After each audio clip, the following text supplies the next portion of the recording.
Olympic hockey gets a little spicy here in the greater Buffalo area as Tage Thompson and Team USA take on Team Sweden with Rasmus Dahlin after their win over Latvia yesterday. Now they'll play in the quarterfinal. Puck drop set for 3:10. And from here on out, it's win or go home for Team USA. Other quarterfinal matchups, Germany and Slovakia face off in less than 10 minutes. Canada and Czechia face off at 10:40. And Finland and Switzerland face off at 12:10. In other news, in men's big air free ski, Norway's Tormund Frostad edged out Team USA's Mac Forehand for gold. The U.S. was upset by host nation Italy in men's speed skating team pursuit in the gold medal race. They secured silver. And Team USA's fifth-place finish in biathlon is the best ever performance by a U.S. biathlon relay team. Not a medal, but a milestone for sure. Now we'll look at the gold medal rankings. Norway's in front, 31 total medals, 14 gold. Italy in second, 24 total medals, 9 of them gold. And USA in third, 21 total medals, 6 gold, 10 silver, and 5 bronze. That's your Paddock Chevrolet Sports Update. Paddock Chevrolet with you for the extra mile since 1935. I'm Joe Cali for WGR Sports Radio 550, now on 107.7 and 104.7 FM.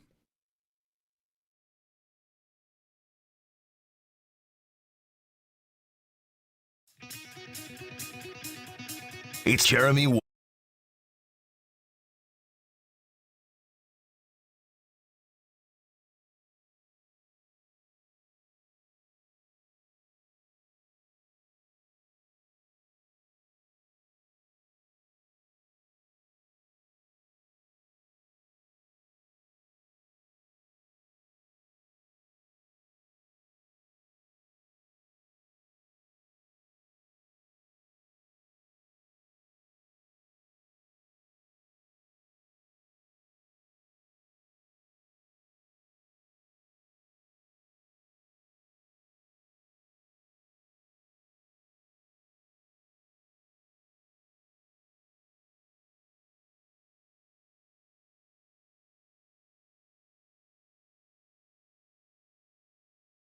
Sports Giant, WGR Sports Radio 550. All right, knockout round. Eichel making his way into the open there. Oh, did he? I didn't catch him. What did he say? He's the one. Canadian Tears. Yeah, saying Canadian Tears. Yes, yeah. yes. Did he win a world championship? No, that was in the NBC Olympics commercial that featured John Hamm. Gotcha. When he's doing the speech in front of the U.S. players. I missed that. Yeah. I remember Eichel. And he's like, oh, Canadian, they're so nice. And they're like, no, all the players are like, no, they're not. I remember Eichel in the World Championships before he was drafted, but the one where it's him before he's drafted against NHL players and being dominant. Yeah. That's the one where they play it and they have the car dealership logo at center ice that's a weird-looking alien like Skoda. I know that logo is in, that's Finland. Okay. I don't know where in Finland. Maybe all the teams have that logo. Maybe one team. It's like a green alien-looking figure. Yeah. That's the Finnish league. And it's a car dealership. And there's ads all over company. the jerseys and yeah, and all over the ice. Mm-hmm. Who was the player? Because I remember I remember Power doing that too, didn't he? Didn't Power play at the Worlds before? He might have been before he was drafted. It was definitely before he played for the Sabres. I'm talking about Eichel before he was drafted. Yeah. I remember cutting a bunch of clips and posting them at the website and being like, look at this dude. Like, this guy is absolutely worth, yada, yada, yada. Yep. Anyway, good morning, Jeremy and Joe. We've got Slovakia up early in the first game. The knockout stage is upon us. And Slovakia and Germany. And the U.S. plays Sweden. This is the game that caused the U.S. to have a tough game because Slovakia had to go in and just, throw a chaos grenade into the entire tournament by winning their group. How different is this? Because do you know what this feels like? This feels a lot like, or at least sounds a lot like, how the Chiefs and the Bengals did not have a good year, but people acted like, oh, wow, the Chiefs and the Bengals. Sweden did not have a good tournament. And Sweden. Right. We're treating them like they had a good tournament, and they have not had a good tournament. They didn't, right, but they are definitely better. So it's tough. Slovakia, you're sure? Yeah, I mean, even the game they lost, they outshot them like 45-20 or something. Fair. Hockey might be easier to do that because of like shots on goal and stuff you can see and like bounces in a game. Well, whatever. Because it's a little more random. Sweden than is football. the Carolina Hurricanes. Congratulations on spamming the net with shots. Fair. We're not impressed. That's fair. If you'd rather play Sweden, all power to you. I'd rather not play Dahlin in this game today. He's been amazing. He has. But you're right. Like the whole team hasn't been amazing. It will be unbelievably disappointing if the U.S. hockey team just loses today and it's just over. Oh my! It would be. It could happen. I mean, it could very well. Of course. It could very well happen, and it would be such a deflating. I mean, 10, 12 years waiting for this tournament and waiting to see their best roster ever tested, and if they don't make it they don't make it to the semifinal, that is going to be because Jeremy Swayman lets in a floater from 200 feet. He better not play today. No, it's got to be Hellebuck, right? Hellebuck's going to play. Lighter boards too.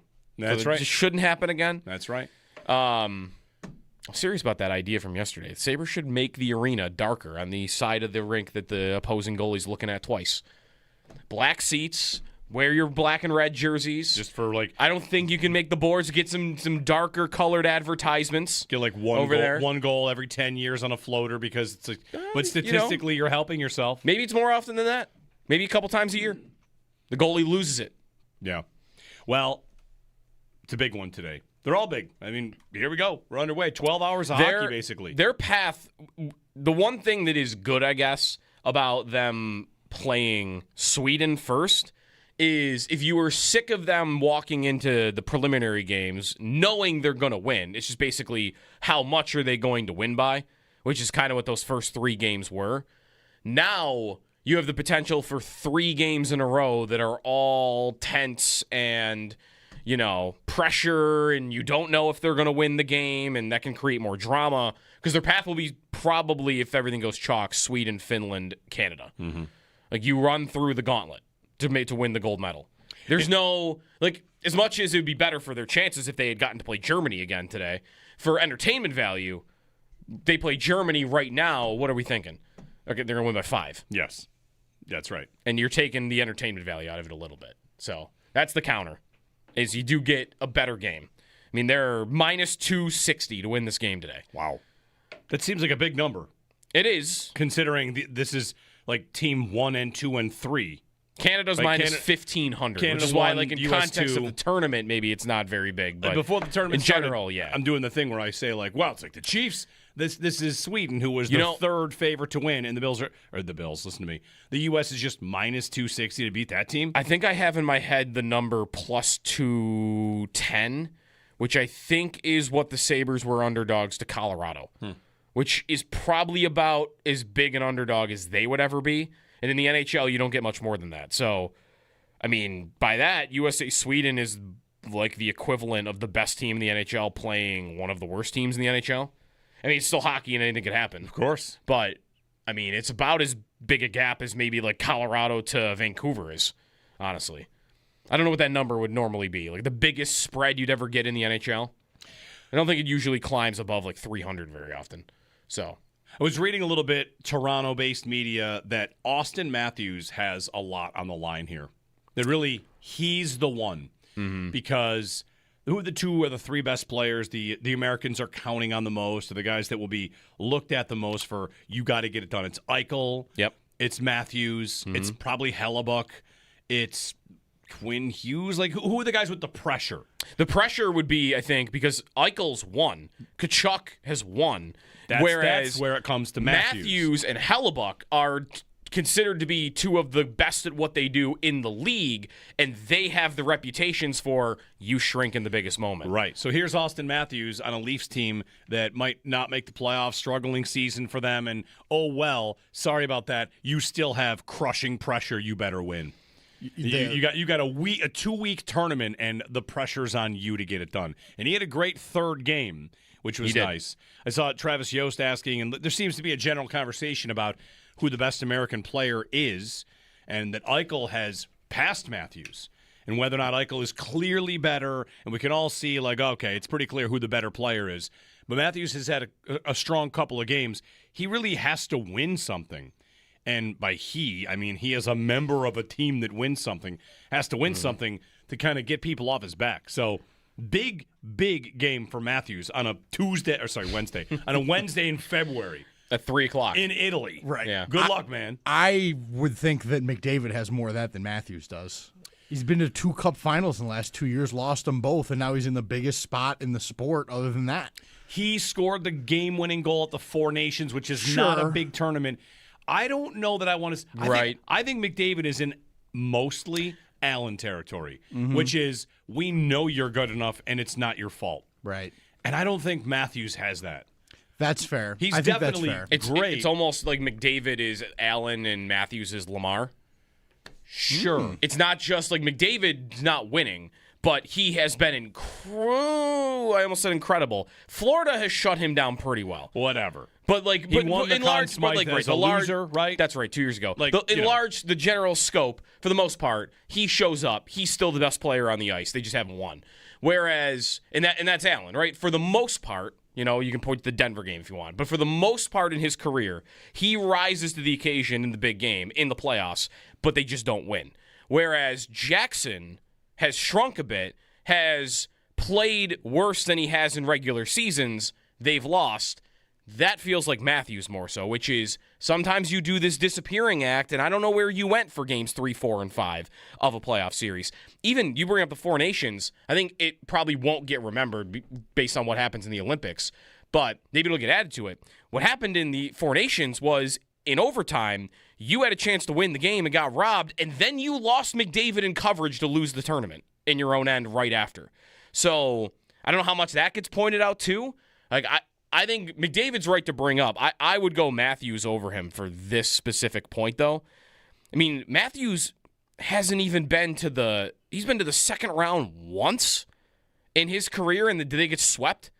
Because he won a game past the first round? They get swept. They lose. They played Tampa, and I thought it was a quick series. I think it was. I don't remember if they got swept, though. But either way, like McDavid has been to the finals twice, and yeah, like you mentioned, he won the Conn Smythe. He's led the NHL playoffs in points 3 different times. So I don't disagree though on him. I just don't. I would put Matthews above him on that point. Like McDavid does have to win something of meaning too at some point. Sure. People want to see him do that. He should win that. I mean, he's one of the best of all time. Like it's hardware. I feel like he deserves some hardware too. Matthews? No, McDavid. Oh, McDavid, right. McDavid, for sure. Like, McDavid is, I mean, we'll see if he gets to an actual Stanley Cup like Crosby and McKinnon have. But, like, it is a tough asking a singular player to just win it, especially these tournaments with best on best. Like, you've got to beat all the others. If you're Matthews and you're saying, like, oh, the U.S. didn't beat a team chock full of McDavid, Crosby, McKinnon, Makar, like, you're a bum, that's a tough ask, but have the best tournament you can. In the chat, they're wanting to draw a line between McDavid and Allen, which is fine with me. I don't really care. Like, okay, yeah, McDavid's been to the Cup final twice, and Allen's not been to the Super Bowl. This year notwithstanding, though, all I mean is no one that's serious would say it's the player's fault he hasn't. Mm-hmm. No one that's being honest about it would do that.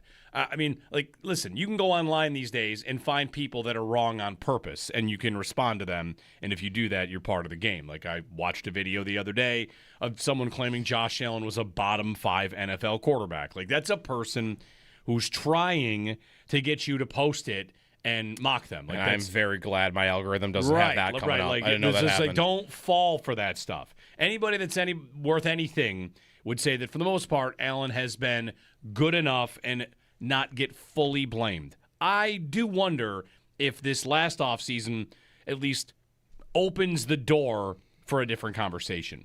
Like, if he does that again or has another game again where he falls short, it might start to get louder about he just doesn't have what it takes, which, whatever. Like, he might have had it, and his little windows or his tiny opportunities here and there were thwarted by his own coach or his own defense or whatever. Like, I don't know. Well, that's right. But as these losses start stacking, once I get 15 of them, it's going to be a different conversation. Not even just the total losses, but these losses that are stacking where they have chances to win at the ends of games and their offense is not getting the job done. Like, I don't always put that fully on him because they're throwing screen passes in these plays. Right. And am I supposed to blame him for that? And I maybe don't blame I him am. Maybe they're checking into it. I certainly don't blame him for the final play in Denver that kills them because he did his job. Right. There are more moments in the Denver game to blame him than I think any other playoff game.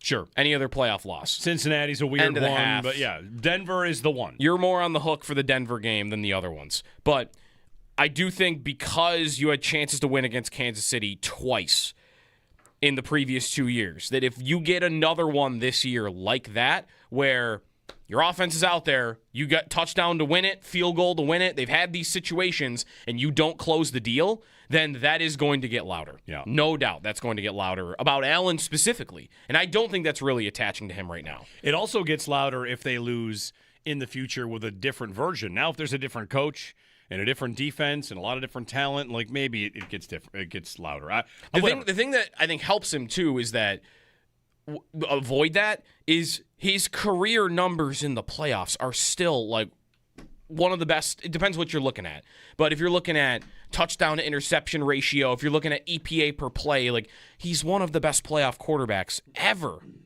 by some of those numbers, and that I think bails him out. But how much of that? I might want to take out 2 games and do the math again. I know, that is. There were 2 incredible games. How much does 9 touchdowns, no picks in 2 games against New England and Kansas City drive that forward? I mean, probably a lot, but not the whole thing. He's had other good playoff games. Yeah. Right? Pittsburgh, he had 3 touchdowns and had a 50-yard touchdown run on top of it. Pittsburgh. So, he's got those games too. But I think he's gotta this has been my point about the offense and Joe Brady the whole way along. Their offense has to get the job done. They've had chances and haven't. And he's at the center of it. But I just don't think he's also had the most help. Screens on third downs. Yeah. At the end of seasons. 803-0550 if you want to join us. Jeremy and Joe, we've got Joe Marino, the Locked On Bills podcast, at 7 o'clock today. He's going to be at 7. And David Leggio joins us at 9 o'clock to talk some hockey as we gear up for the U.S. and Sweden at 3 o'clock today. By the way, on the Matthews point, he has in his last 31 playoff games, which is the last 5 playoff series for him, in 31 playoff games, he has 4 goals. What is that, a 10-goal pace over 82-game season? Not too good. It's been bad for him. Yeah. So I wonder what kind of credit he'll get if they win gold, he'll get total credit, as long as he plays well. But I'm with Travis. Eichel's their best center. I might say Quinn Hughes is their best player, but I think Eichel is absolutely their best forward. I don't even think it's been relatively close in this tournament. Hughes is amazing to watch. I love watching Quinn Hughes. I think Jack Hughes has been good in this tournament, too.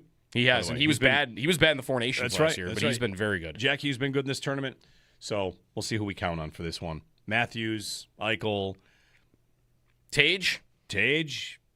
Power play Tage. He doesn't play a lot 5-on-5. Get him out there. Find a way. The Kachucks, you want to say who their best player been? Has Brady Kachuk been one of their top 3 players too? Yeah. Brady Kachuk. I mean, that line itself has been the arguably their best 3 forwards. Brady Kachuk might be on the very, very high on the list of you don't think of him as a household name, superstar name, and then you watch him play for a team that you want to win, and you're like, oh my God, I would kill for that guy. That's the guy I want, right? Mm-hmm. He's incredible. He's a lot of fun to watch. I mean, Matthew Kachuk's great too, no doubt about it. But something about Brady Kachuk, that is he the de facto captain of that team? That line, the Kachucks and Eichel, that is the heartbeat of the team. Whether it's the way they play or Eichel himself, just the way he controls games, and Kachuk with he scores big goals for them. The way they fought at the Four Nations, those Four Nations fights. Go back to those for a minute. Those were cool in the moment. Aren't they of value now, too? That was an opportunity to talk, U.S.-Canada smack in a random little mini tournament that was probably not allowed to fight you next time, but I want, right? Next time we can't do this. If we meet in Italy, this isn't going to happen. So we're going to do it now because we want everyone to know that the U.S. is not scared of Canada or whatever the subtext is. It was awesome. It was awesome in the moment. It was. There were 3 of them in the first minute. Yeah. Or not even minute. It was 10 seconds. The third guy to fight was... JT Miller fought Colton Parayko, I think. All right. Less cool. Not as cool, yeah. The other 2 fights If there had been a third Kachuk brother, it might have been a little cooler. We needed that. that fight always felt to me like, oh, I gotta get in on this. Yeah. This is cool. Right. JT Miller's just that kind of guy to me. It's very on brand. I mean, the Kachuk brothers fighting though immediately was amazing. Awesome. It was a great moment, and it probably helped lead to some of the anticipation of the Olympics as well. I mean, is there a player on another team that Sabre fans have wanted them to trade for more than Brady Kachuk? Ever? Every time his name is even, some person on a podcast you've never heard of says, I wonder if Brady Kachuk will ever think about what, before the sentence is over, Sabre fans are going, trade for him, everything, get him. And it makes sense. You watch him, and he's a 30-goal scorer that, he's the player everyone's always wanted. He's your Lucic, right? He's your power forward, smack talker, physical, scores. Like, he's what a lot of fans would dream of that we could build in a lab. Sure. The lab comment. And he's always on a bad team. He's a hockey player built in a lab. Right. And he's still young, and you're right. I don't know what his future is. It is fun watching them on a team you're rooting for. It's infuriating watching them on a team you're not rooting for. But otherwise, they're very good. Full day of hockey today. Slovakia, Germany are scoreless early on. Canada, Czechia at 10:40. Finland, Switzerland at 12:10. And then the U.S. and Sweden at 3:10 for the right to advance to the semifinal. If they advance, the semifinals will be on Friday, and the U.S. would play in the late one because they play in the late game every single game they play. Yep. And then the final is on Sunday. And the Sabres return to practice today. All right. And one week till the next game. One Sabre returns to practice, returns to the U.S. tomorrow. Whether it's Tage or Dahlin, it's somebody's tournament's ending. Right. And I wondered if one of them or two of them wouldn't play in the first game back, if there's only a couple of days in between. But now one of them is whoever absolutely loses, playing. they should play against the Devils. And maybe both would anyway. But I think it's a guarantee, right? Whoever would get sent home today is going to be playing next Wednesday against the Devils. Very exciting. Very exciting. Beat Sweden. Also, Beat Sweden. We're gonna find things we don't. No Swedish. No house music. No pop music from the '90s. Let's do the stuff that we do. No Swedish meatballs. No. What else? What is Swedish? I think I have Swedish some fish. IKEA furniture in my house. Should I do that? Don't sit in it today. No. We're boycotting Sweden for a day. Don't drive your Volvos today. Is that a Swedish? Yeah. Okay. I'll Take the other car. Take the other car. I'll take your word for it. 803-0550. I can't think of other things that are sweet. I mean, it's early. On spur of the moment, things that are Swedish. The Muppet. The Swedish Chef? The Muppet. The Swedish Chef, yes. Things that are Swedish. Right. I'm seeing Spotify might be Swedish. Dolph Lundgren. Oh, right. Drago. He's Russian. Oh, the actor is Swedish. Him himself is Swedish? He is Swedish. All right, yeah. fair. Which makes sense when you look at him, right? He's tall and blonde and... Sure. Yeah. Yeah, that sounds right. 803-0550, the phone number. All right, we got Joe Marino at 7 o'clock. His latest episode of the Locked On Bills podcast is all about wide receiver trade ideas. So good. We might talk about a few of those. In fact, speaking of which, you want a name that we just forgot? Because I think the ship has sailed. It's not going to happen.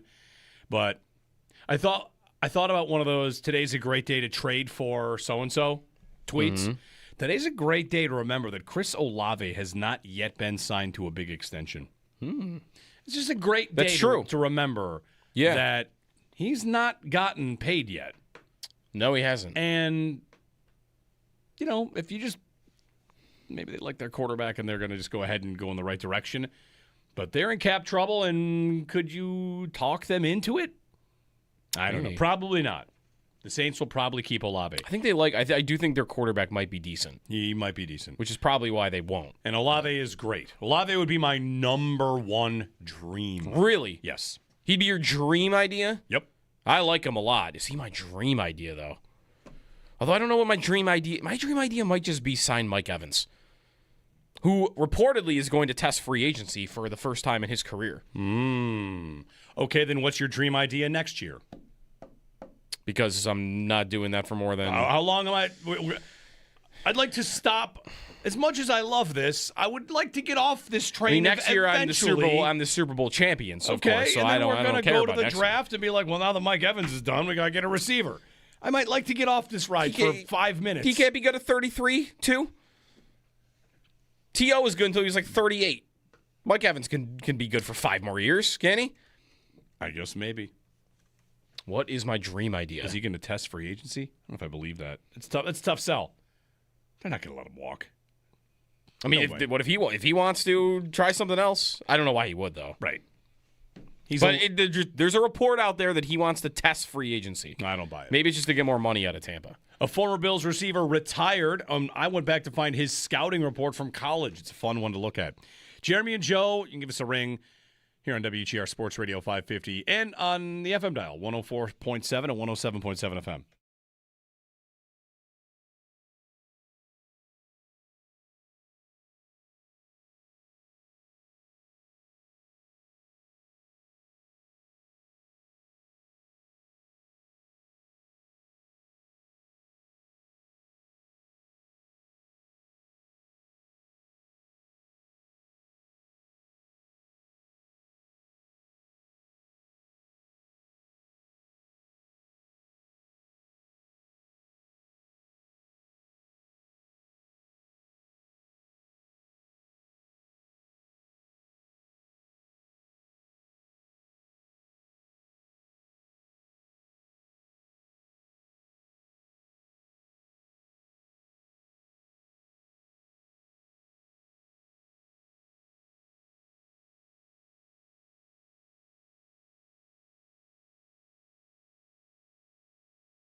I was reading a little bit, Toronto-based media, that Austin Matthews has a lot on the line here.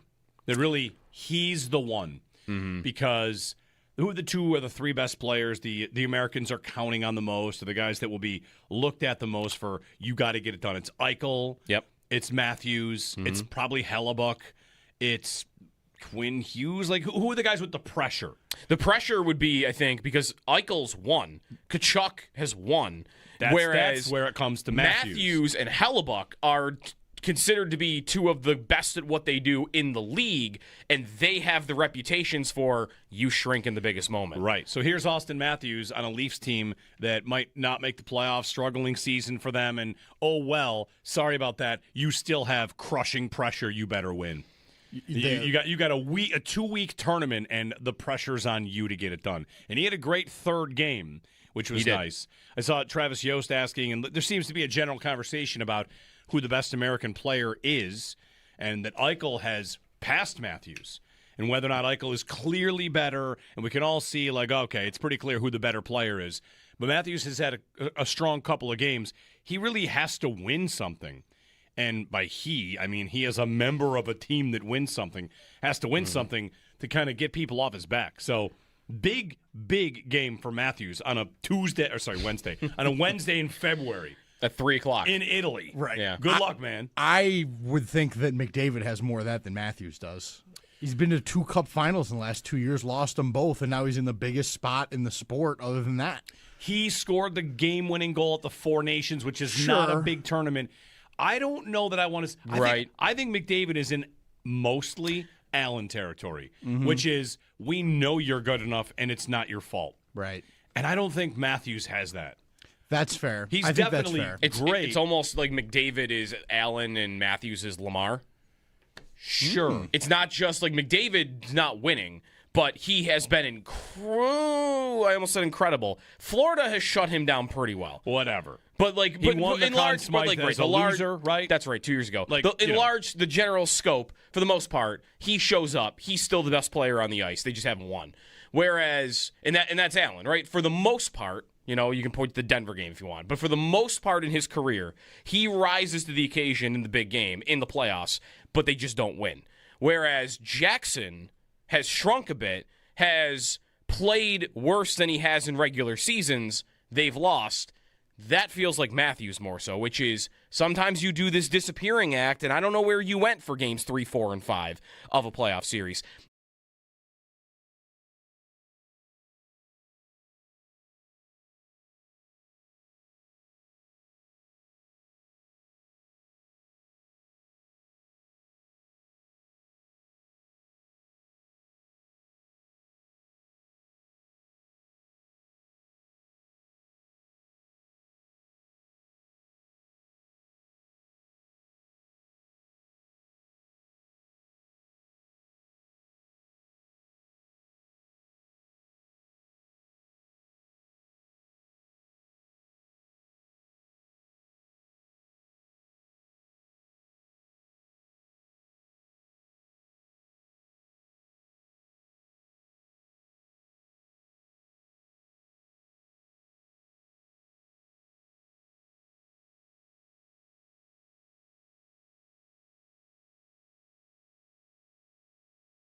Olympic hockey gets spicy here in the greater Buffalo area as Tage Thompson and Team USA take on Team Sweden and Rasmus Dahlin after their win over Latvia yesterday in the quarterfinal. Puck drop is set for 3:10, and from here on out, it's win or go home for Team USA. Other quarterfinal matchups, Germany and Slovakia underway as we speak. Canada and Czechia face off at 10:40, and Finland and Switzerland face off at 12:10. In other news, in the men's free ski big air, Norway's Tormund Frostad edged out Team USA's Mac Forehand for gold. The U.S. was upset by host nation Italy in the men's speed skating team pursuit gold medal race. They secure silver. And Team USA's fifth-place finish in biathlon is the best ever performance by a U.S. biathlon relay team. Not a medal, but a milestone. A look at the gold medal rankings. Norway's in front, 31 total medals, 14 gold. Italy in second, 24 total medals, 9 gold. And USA in third, 21 total medals, 6 gold, 10 silver, and 5 bronze. Looking around the NFL quickly, former Bills wide receiver Robert Woods retired from the NFL after 12 seasons. He signed a one-day contract with the Rams. ESPN's Kimberly A. Martin reports Buccaneers wide receiver Mike Evans will play in 2026 and will explore his free agency options. In Sports Illustrated's Albert Breer believes Jim Schwartz could come back as the Eagles' defensive coordinator in 2027. Join Bulldog and WGR in a fight against cancer by riding with the WGR Ride for Roswell team on Saturday, June 27th. When you sign up, you'll get a rider gift from WGR and Tom's Pro Bike on Walden Avenue in Lancaster. Not riding? You can still make a difference by donating to any of our team members. Every dollar goes directly to Roswell Park. Get all the details at WGR550.com. That's your Paddock Chevrolet Sports Headlines. Paddock Chevrolet, with you for the extra mile since 1935. I'm Joe Cali for WGR Sports Radio 550, now on 107.7 and 104.7 FM.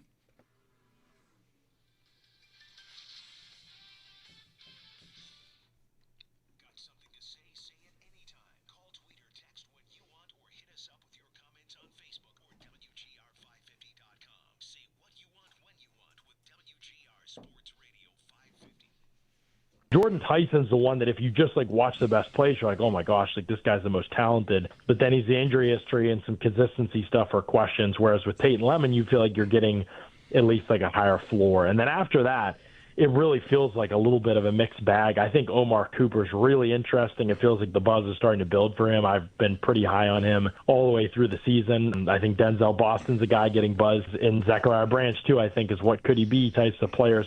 Omar Cooper's a guy that I think is going to have the buzz building. He could be the one at that spot in the draft for them.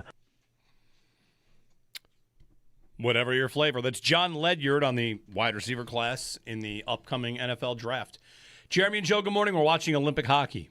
Getting ready for the U.S. and Sweden later today. A 3:10 face-off. Tage Thompson, Rasmus Dahlin, and the like. And the winners go on to the next round and play on Friday. And the losers go home. Excited for it. Joe's got his Team USA. I forgot to wear it. I just flat out forgot. You wore it on day one of the tournament. I did. I could wear it on Friday if they play in the semifinal. I could wear it on Friday.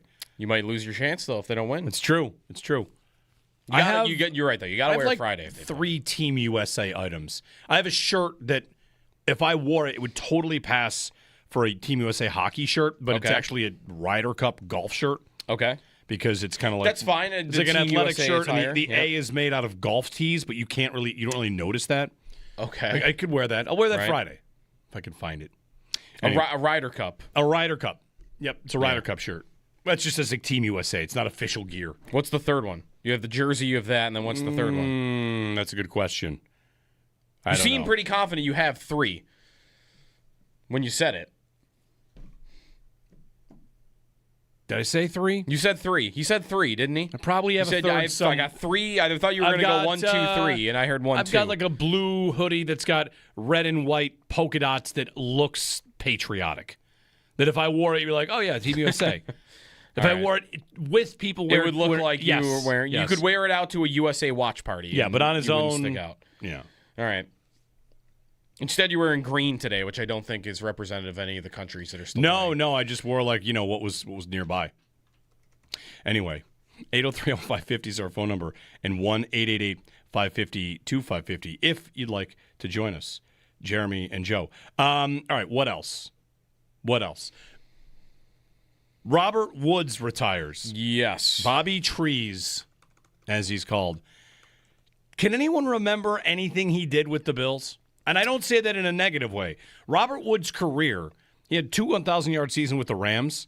Yeah. And he played 4 years with the Bills as a second-round pick, was good, and then just left. Right. Thanks, everybody. See you later.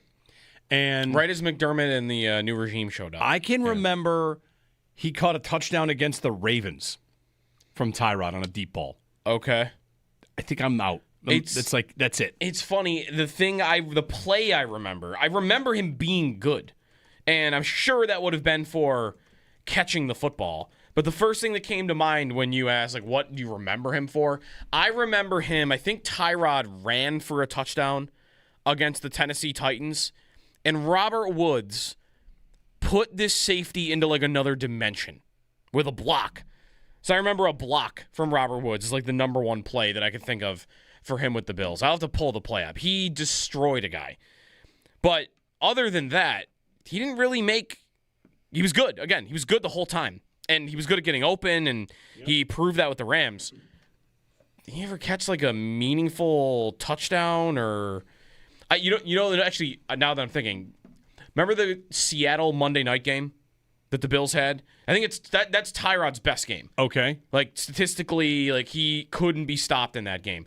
It was all Robert Woods. I want to pull up, like, his game log from that day and think that, like, he was all of the Bills' passing game. On Monday night, they went down to the final play of the game, right? And Richard Sherman, like, destroyed someone. Yeah, on 13 targets, the Bills lost 31-25 to Seattle. Went down to the last play. 13 targets. Woods had 10 catches for 162 yards. Like, that is the game I remember him for. Like, they could not do anything against him. They put Richard Sherman on him at one point. I remember the broadcast talking about in that game, and I don't think that helped. Like, he just couldn't be stopped. He was always just, kind of good at getting open. And Yeah. throwing back, we used to do a game called Guess the Prospect where, we would have Brayton or whoever the producer was listing out strengths and weaknesses and a scouting report on the whoever the player was. And it was a fun game to learn how, some of the best receivers ever, or quarterbacks, or, we did it with other positions as well. Mm-hmm. Sometimes the scouting report is like, oh, this guy can't do this or can't do that. It ends up being great. Woods' scouting report, going all the way back to when he was drafted, was that he's lean and lacks strength to fight for 50-50 balls, has drops, settles for body catches. Maybe That is tried, man. Sure. I never remembered him making a catch with his hands. could step in as a kickoff or punt returner. His willingness to run through traffic, lacks elusiveness and pure speed that most NFL teams covet. And that is true. But what does he do? He just runs the routes pretty well and gets open. And while he was not exactly a physical specimen, he plays how many years? It's just like a guy that can play? 12 years. 12 years. And the funny part for Yeah. me watching Robert Woods was his little announcement yesterday. Everyone calls him Bobby Trees. I thought he might sign his retirement farewell Bobby Trees. He didn't. He thanked the teams. He thanked the Bills, Yep. the Rams, the Texans, the Titans, and the Steelers Because he was with the Steelers in the preseason last year, and they cut him. I don't remember him being in Pittsburgh last year. Me either. How funny that the Steelers cut him. The Steelers, by the way, a team that was also like desperate for anything they could do at the position, and they cut Robert Woods in the preseason. So he retires. Best of luck to him. Robert Woods. I did like him as a player. He had more receiving yards than one Hall of Famer. That's right below him. John Stallworth. Sterling Sharp. Okay. Sterling Sharp. Maybe Stallworth is lower too. I'm not sure. Yeah, I never remembered him making a catch with his hands the whole time he was here. He left and it wasn't like a thing either. Right? No, it was just very matter of fact. It was like because it was a new head coach. 4 years was up, and he was just going to go to L.A. There was never a conversation about like paying him. Nope. Because again, he immediately goes to L.A. He kind of is the first iteration of Cooper Kupp, Puka Nacua.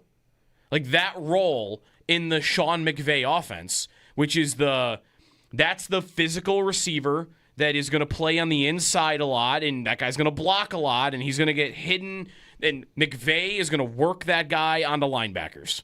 Like that's that role. And Kupp had some of the biggest seasons we've ever seen with it, and Puka now is becoming one of the best receivers in the league. I mean, that's a 1,200-yard season and an 1,100-yard season in the first 2 years of Sean McVay. Or the second and third seasons of Sean McVay. Like, he was that before Kupp showed up, and then Puka. So, good player. Nice. I can't believe he's been playing the last 3 years, though, Right. because I don't remember him. No. Like, he was in Houston and Tennessee. I don't remember a lot from him with the Bills. I don't remember anything from him in Houston or Tennessee. He won the Super Bowl with the Rams in Super Bowl 56. Okay. But didn't play. Or at least didn't get the ball. No catches. No catches.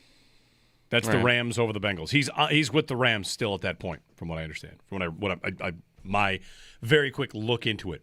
Slovakia leads 1-0. They do. I did the nil thing again for this I tournament. wasn't looking up.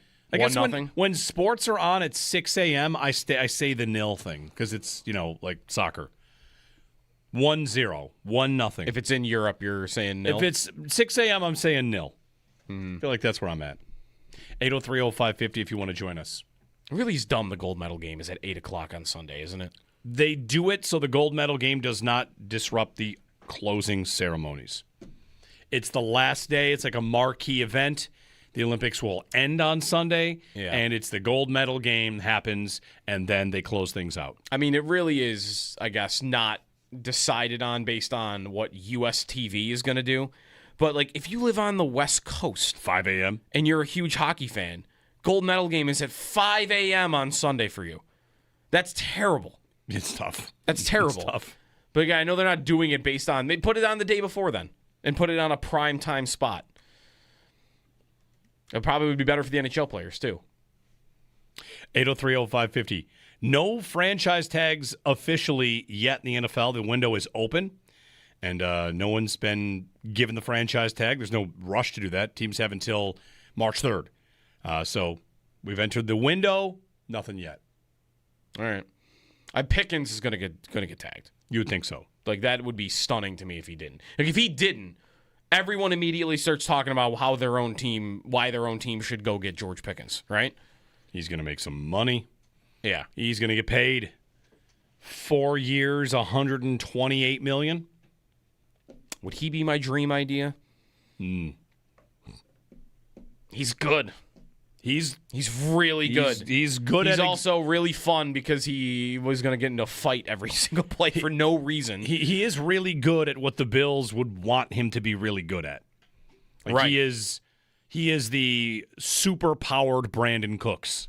What we saw from Brandon Cooks. Run down the field, get open, make catches. I was going to say he's going to make he makes great catches. He's going to make catches that Brandon Cooks can dream of. He draws tons of penalties. Like, he leads the league in pass interference drawing down the field. Yeah. Slovakia leads 1-0 after the first period. We are to the first intermission in the first game of the knockout phase at the Olympics. U.S. and Sweden today, 3:10 p.m. Jeremy and Joe, you can give us a ring. We got Joe Marino coming up top of the hour, talk about wide receiver trade ideas. We could, of course, get to Bill's ideas for, the offseason as we get closer and closer to movement. The Dolphins and Tua are a fun conversation. A real fun conversation about whether or not they should pay somebody to take the cap hit I would just ask, why? Take the full cap hit. You want to be bad. This is a perfect built-in way to tank. See Mark Cuban's take on tanking? I saw him tweeting, and it was really long, and I meant to go back later. I didn't. It was a long tweet. Because he's got that Twitter where he goes like 1,000 characters. Yes, where you pay 10,000 for the right to write a novel on Twitter if you want to. Yeah, he does that. He supports tanking, even in the NBA. I guess, can Miami even cut him? It's a $99 million cap hit. I guess if you can afford it, you do it. Yeah. The only thing you just shouldn't do is you shouldn't spread it into next year. You should do whatever you can to make it all go away this year, so that you can have all your resources to get better. There's good Kyler Murray chatter as well, based on his contract, and closer to plenty of quarterback movement in the NFL. Jeremy and Joe on WGR. I was reading a little bit, Toronto-based media, that Austin Matthews has a lot on the line here. That really, he's the one. Because who are the two or the three best players the Americans are counting on the most, or the guys that will be looked at the most for, you got to get it done? It's Eichel. Yep. It's Matthews. It's probably Hellebuck. It's Quinn Hughes. Like, who are the guys with the pressure? The pressure would be, I think, because Eichel's won. Kachuk has won. That's where it comes to Matthews. Matthews and Hellebuck are considered to be two of the best at what they do in the league, and they have the reputations for you shrink in the biggest moment. Right. So here's Austin Matthews on a Leafs team that might not make the playoffs, struggling season for them, and oh well, sorry about that. You still have crushing pressure. You better win. You got a 2-week tournament, and the pressure's on you to get it done. And he had a great third game, which was nice. I saw Travis Yost asking, and there seems to be a general conversation about who the best American player is, and that Eichel has passed Matthews, and whether or not Eichel is clearly better, and we can all see, like, okay, it's pretty clear who the better player is. But Matthews has had a strong couple of games. He really has to win something. And by he, I mean he is a member of a team that wins something, has to win something to kind of get people off his back. So big game for Matthews on a Wednesday, on a Wednesday in February. At 3 o'clock. In Italy. Right. Yeah. Good luck, man. I would think that McDavid has more of that than Matthews does. He's been to 2 Cup finals in the last 2 years, lost them both, and now he's in the biggest spot in the sport other than that. He scored the game-winning goal at the Four Nations, which is not a big tournament. I don't know that I want to... I think McDavid is in mostly Allen territory, which is, we know you're good enough, and it's not your fault. Right. And I don't think Matthews has that. That's fair. He's I think definitely that's fair. great. It's almost like McDavid is Allen and Matthews is Lamar. Sure. It's not just like McDavid's not winning, but he has been I almost said incredible. Florida has shut him down pretty well. Whatever. But like, He won the Conn Smythe as a loser, right? That's right, 2 years ago. Like, the general scope, for the most part, he shows up. He's still the best player on the ice. They just haven't won. Whereas, and that's Allen, right? For the most part, you can point to the Denver game if you want. But for the most part in his career, he rises to the occasion in the big game, in the playoffs, but they just don't win.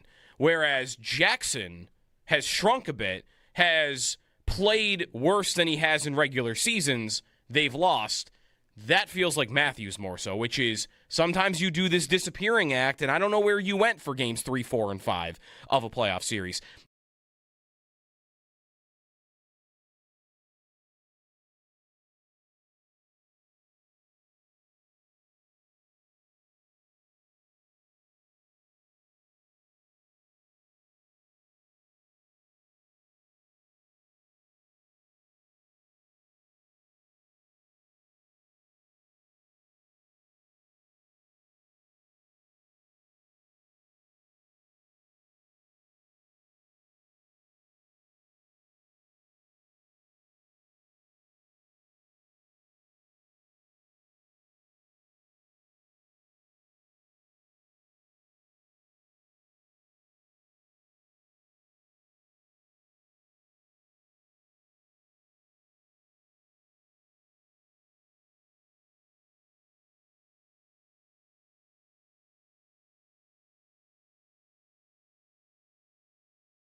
thousands more, plus millions of podcasts, all on the free Odyssey app. I have a clip with Crosby on Rappaport. Is that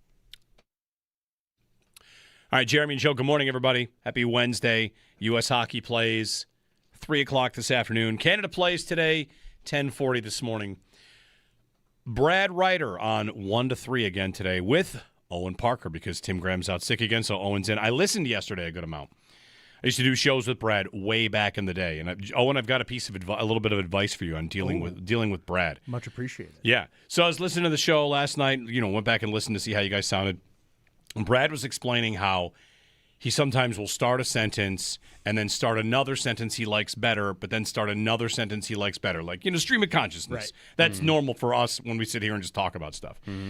And I realized soon after that part of what you got to do with Brad is jump in the middle of one of those sentences he's restarting because he doesn't realize what he has said. Yesterday, he claimed to be a hockey fan that at one point knew every NHL assistant coach. Yes. And I thought, That can't be right. absolutely not, sir. There's no one. Absolutely There's no not. one in the world that can do No, that. you don't. I had the same thought. I went, that seems absurd. File that assistant coaches. Yes. Right. File that away for let's see if that's correct. Right. I was thinking in that moment, oh, what? Let me just not blow this up and grill him Yeah. on this because it's that's- his show. Let me just. No, I'm going to step you back got to here. get after. Once 20 years ago, Assistant when we coaches. were on the show together, he claimed he could throw a football like 50 yards. Oh, wow. And that was a hold on a second. Yeah. Absolutely not. And Time out. We later that week we went to UB and did it for the station to see if he could in fact throw a football 50 yards. Yeah, how far? He did not. I don't remember the number, but he claimed it was because he was wearing flip flops that day. So, you just gotta hold him accountable. He's riffing. He's is. gonna go and then he's gonna say stuff like, "I used to know every NHL assistant coach." No, I don't think you did. I don't think anybody did. That's awesome. No. I don't know. There definitely would have been a time I could have named all the NHL head coaches, Yeah. but not the I couldn't tell you 2 assistant coaches. I'm not sure. They aren't on the Sabres. The list of things I used to be able to say, like, I know every blank, like state capital is it. I used to know all the state capitals. I could probably still do the state capitals. I think I might be able to Wow, too. we might need to see that, Joe. I think I could still All do the the state state capitals. Yeah, I'm rusty, but I think I could do it. it's not that hard. Billings, Montana, right? I think that's already wrong. I think it's Helena. Is it? I think that's right. No, Helena's the biggest city. I think that's one of those states where the biggest city isn't. All right, you might be right. No, it's Helena. It is Helena. All right. 0 for 1. 0 for 1. Great start. That's awesome. Whoops. Man. Yeah, it was a great time. with Can't Brad do it, yesterday, apparently. That's all right. though. It was fun. Every assistant coach. I used to know every NHL on. assistant coach. How many of the head coaches do you think you could even name In the NHL right now? Like, how many head coaches could you name in the NHL? You think? 10. You think you'd get Well, to 10? That's a bit of a trick question because it's probably like the same 30 guys You're just gonna guess for names the and last not- 8 years. and not know where they are? Like, is Peter Laviolette somewhere? No? No. Okay. He will be in 5 minutes. Yeah. Oh, Rick Tocchet is coaching? Yeah, What like a surprise. Like Joel Quenneville's Mike coaching. But Sullivan's coaching? Do you know where? It doesn't matter. I just name if you don't ask me to tie them to team, it's the same 32 guys it always is. It's true. Is there a Sutter coaching? If not, wait 5 minutes. Jeremy and Joe. Joe Marino on the other side. He's got his latest episode of Locked On Bills is about the trade ideas. And I saw the numbers of an A.J. Brown trade, how much commitment that would be. Maybe we should have a conversation about that idea because if you're going that direction but don't have to commit a lot, maybe you might like it. We'll talk with Joe Marino on the other side here on WGR.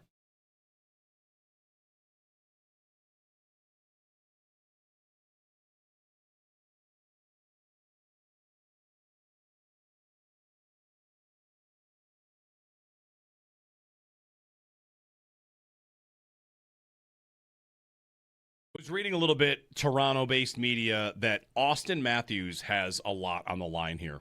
That really, he's the one. Because who are the 2 or the 3 best players the Americans are counting on the most, or the guys that will be looked at the most for, you got to get it done. It's Eichel. Yep. It's Matthews. It's probably Hellebuck. It's Quinn Hughes. Like, who are the guys with the pressure?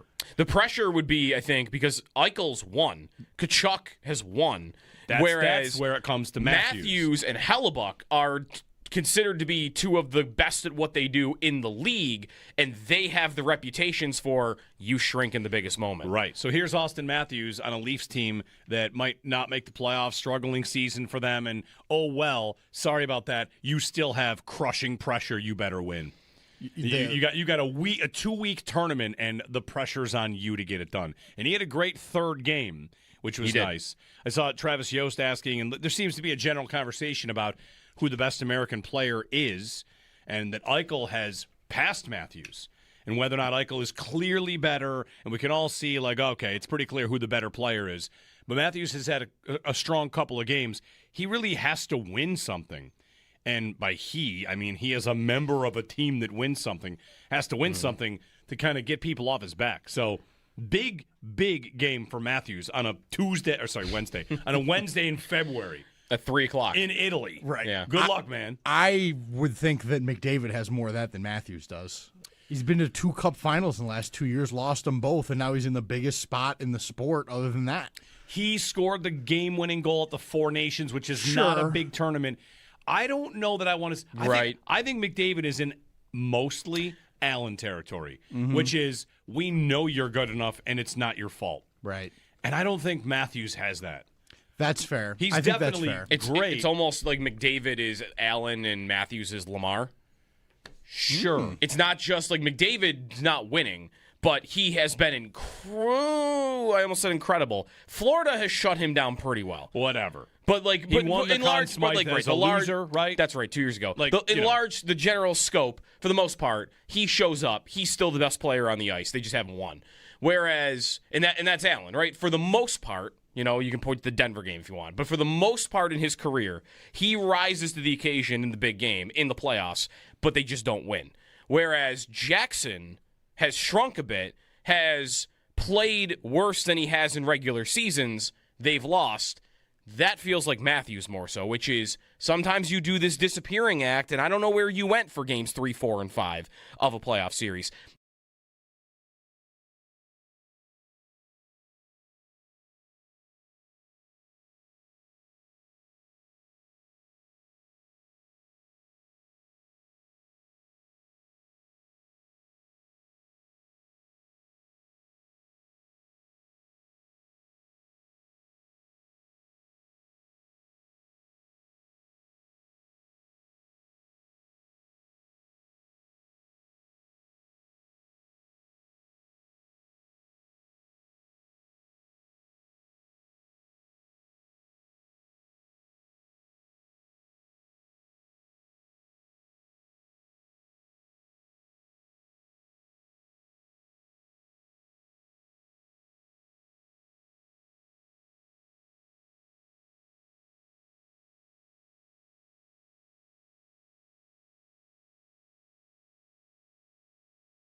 Olympic hockey gets spicy here in the greater Buffalo area as Tage Thompson and Team USA take on Team Sweden and Rasmus Dahlin after their win over Latvia yesterday. Puck drop is set for 3:10 in this quarterfinal matchup. From here on out, it's win or go home. Other quarterfinal matchups, Germany and Slovakia underway as we speak. Canada and Czechia face off at 10:40, and Finland and Switzerland face off at 12:10. In other news, the men's free ski big air, Norway's Tormod Frostad edged out Team USA's Mac Forehand for gold. The U.S. was upset by host nation Italy in the men's speed skating team pursuit gold medal race. They secure silver, and Team USA's fifth-place finish in biathlon is the best ever performance by a U.S. biathlon relay team. Not a medal, but a milestone. A look at the gold medal rankings. Norway in front, 31 total medals, 14 gold. Italy in second, 24 total medals, 9 gold. And U.S. in third, 21 total medals, 6 gold, 10 silver, 5 bronze. Looking around the NFL, former Bills wide receiver Robert Woods retired from the NFL after 12 seasons. ESPN's Kimberly A. Martin reports Buccaneers wide receiver Mike Evans will play in 2026 and will explore his free agency options. Sports Illustrated's Albert Breer believes Jim Schwartz could come back as the Eagles' defensive coordinator in 2027. Your Paddock Chevrolet Sports Update. Paddock Chevrolet with you for the extra mile since 1935. I'm Joe Cali for WGR Sports Radio 550, now on 107.7 and 104.7 FM.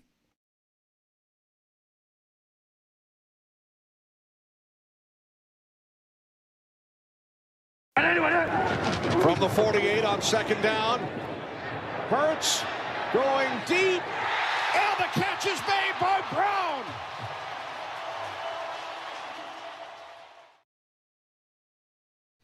A.J. Brown, trade chatter, maybe starts to pick up this week. Jeremy and Joe, good morning. Talking Olympic hockey with Slovakia up 1-0 on Germany in the second period. The U.S. will play later today. The Canadians play later today. The whole men's side of it plays later today because it's the knockout round. Canada and Czechia at 10:40 this morning. U.S. playing at 3:10 against Sweden. Rasmus Dahlin in Sweden against Tage Thompson and the U.S. So big game later today. Meanwhile, we're talking Bills with you, and joining us on the Western Hotline is Joe Marino of the Locked On Bills podcast, who joins us on Wednesdays throughout the season and into the offseason as well. Joe, good morning. Hey, good morning, Jeremy. Hope you're doing well. I'm doing well. I was just putting together a tweet, Joe, to talk about, because we're going to talk about wide receiver trade ideas, and I am also sometimes a little sensitive to people who think, like, what about the rest of the stuff? And the tweet I was going to put together was an idea about the Bills offseason, which is this.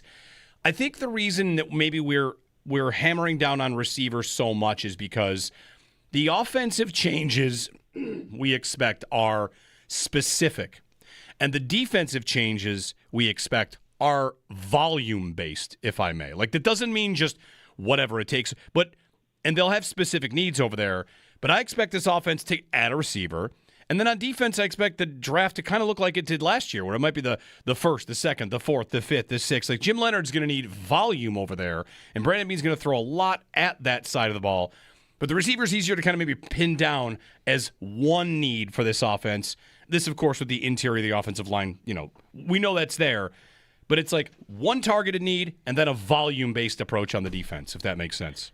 Yeah, I'm glad you kind of lumped in the interior offensive line with center and left guard, because obviously that'll dictate a lot of the offense. But, I mean, yeah, it's pretty much what you outlined there. It's adding a meaningful option at receiver, making sure that you have a good plan for the interior offensive line. And then, yes, I would expect a lot to be invested on defense, which is interesting as I, engage with a lot of the commentary around the content that I produce. There's a lot of people that are just like defense. It's like, yes, I'm with you, but we still have other things to discuss, and that includes giving Josh Allen a little bit more help at that wide receiver position. Yeah. When looking at this class, you kind of promised me you might take a look at some of the guys at the top, whether it's Carnell Tate, Jordan Tyson. Like, there's guys that are going to be off the board that we can kind of eliminate from the Bills taking 26th overall, and then it's the trade route, the trade up, or trade for A.J. Brown, or trade for, insert name here, whatever, free agency as well. Have you had a chance to look at the top of the class yet? Not in the draft, Jeremy, but that I will get to that. But I think that's really kind of an interesting angle, though, is like, what is the right path to improve the wide receiver position? Is it, kind of playing out the draft and maybe making a move up, or sitting and seeing who's there at 26, or do you take advantage of the depth? Do you go the free agent signing route? Obviously, that's contingent on who actually makes it to free agency. And then there's the trade piece. And look, receivers get traded. That's what happens in the NFL. They get traded more than any other position. And I think there's a deep list of players. In obviously the challenge with a trade is that, well, you got to give up draft capital and commit cap space to the player. But you got to figure out what the right path is. This feels like a big need. Do you want to leave that to a rookie to kind of see where it goes? Do you want to go heavy on a trade? Like, obviously, there's a lot of different pathways to do it, and I think identifying the right one is probably step one. News today that Mike Evans plans to play and might also test free agency. Where does he land on your list of ideas? Well, I think if you foil it against, like, okay, would you rather trade for A.J. Brown or sign Mike Evans? You might rather just sign Mike Evans, right? I think that's kind of how you have to look at it. I think the exciting part of Mike Evans is that he would 100% address the need for an X receiver. And that is a staple of a Sean Payton offense. They always have that guy, whether it's Michael Thomas or it's Marcus Colston or currently Cortland Sutton. Like, that player matters for what they want to get done. And, you know, Keon Coleman's supposed to be that player. I'm not convinced he will be, but Mike Evans would immediately give you that piece. Now, Evans has been a good route runner and separator in his career. I do worry a little bit about his age and coming off of the injury, and that Josh Allen is not necessarily a throw guys open type quarterback, right? So it would be interesting to see how that comes together. But for that true X role and, you know, maybe getting a lot of impact for a modest deal, that could be a really good pathway to go down. I think you'd want to, you know, add a little bit more as well, whether that's, you know, a day 2 pick or another veteran along the way. But I think Mike Evans would be a heck of a place to start this conversation. The Allen is not a throw guys open quarterback. When you lay that out, what do you mean by that? And what should the Bills do about that, deal with that? Is that something that you feel like you don't even have to change, because obviously he's one of the best in the NFL if he's not the best player? Like, what does that mean, and what does that mean for the skill set that he should be playing with? Well, what I mean by that is Josh Allen tends to be a little bit more of a visual player, where he wants targets to be established as open, and then he'll rip the football. And he's got the type of arm strength to get away with that, right? So you think about some quarterbacks, they don't have, you know, super dynamic throwing power, and it requires them to be very anticipatory and, you know, reading coverage and understanding how the routes respond to the coverage and where the space is going to be, and anticipate and throw that football. And I would say, to an extent, there's the element of, hey, you're covered, but I'm still going to throw it to you and give you a chance. Some quarterbacks have a big appetite for that. And I don't think that piece or the anticipatory piece is really where Josh Allen excels. Josh Allen, when he's able to kind of have a feel for guys that can declare themselves as open and then tap into his arm talent, you know, he's able to be really, really productive. And so, you know, because I think he has the physical upside that he does, the physical skill that he has, you know, it hasn't required him to be as anticipatory. And I think you often see this relationship between arm talent and anticipatory throwers. Tua Tagovailoa is a great anticipatory thrower. He has to be, right? Remember Peyton Manning those last few years with the Denver Broncos? That dude was throwing the ball, you know, steps before guys were even getting into breaks, because he had to. Josh hasn't had to do that. And so, you know, I think because of that, it puts you in a position where the types of receivers that are best for Josh Allen are the guys that can create that space for themselves. Think about who he's been successful throwing the ball to. Diggs, Beasley, Brown, Sanders. Those are guys that get open. You know, they moved away from Calvin Benjamin and Andre Jones when they were the initial receiver core. You think about Gabe Davis, he's had his flashy moments, but he struggled when he was in a volume-type role. So I think you want guys that'll get open. I think that's an important part of what you're trying to find around Josh Allen. So in the trade market, would you consider A.J. Brown as an idea to fit into what you just laid out? Well, I think A.J. Brown is a player that I get nervous about how he will age, and I don't know that that's this year or next, but I think that's a skill set that, you know, you invoke names like Des Bryant or Alshon Jeffrey, and you're like, well, yeah, that's probably not a mid-30s type skill set, but he turns 29 in June. I think there's a couple of years of him, you know, still being kind of the player he's been for the last few years. But, you know, A.J. Brown is a player that I think you want to have an element of trust that he will, you know, create leverage and catch the football. I don't think he's a clunky route runner. I don't think he's a dynamic separator. He's probably somewhere in between, but in terms of being a true X receiver and, you know, being able to win those quick, you know, in-breaking routes and, you know, work back down stem and create leverage. And of course he's unbelievable after the catch, and he will, you know, he's also a receiver that wins vertically with body positioning. And you know, I think that has at times not been a good formula for Josh Allen, but you know, you've also seen Gabe Davis as a guy that was a body position player down the field. I think it can work with A.J. Brown, and obviously it's not a huge contract to take on.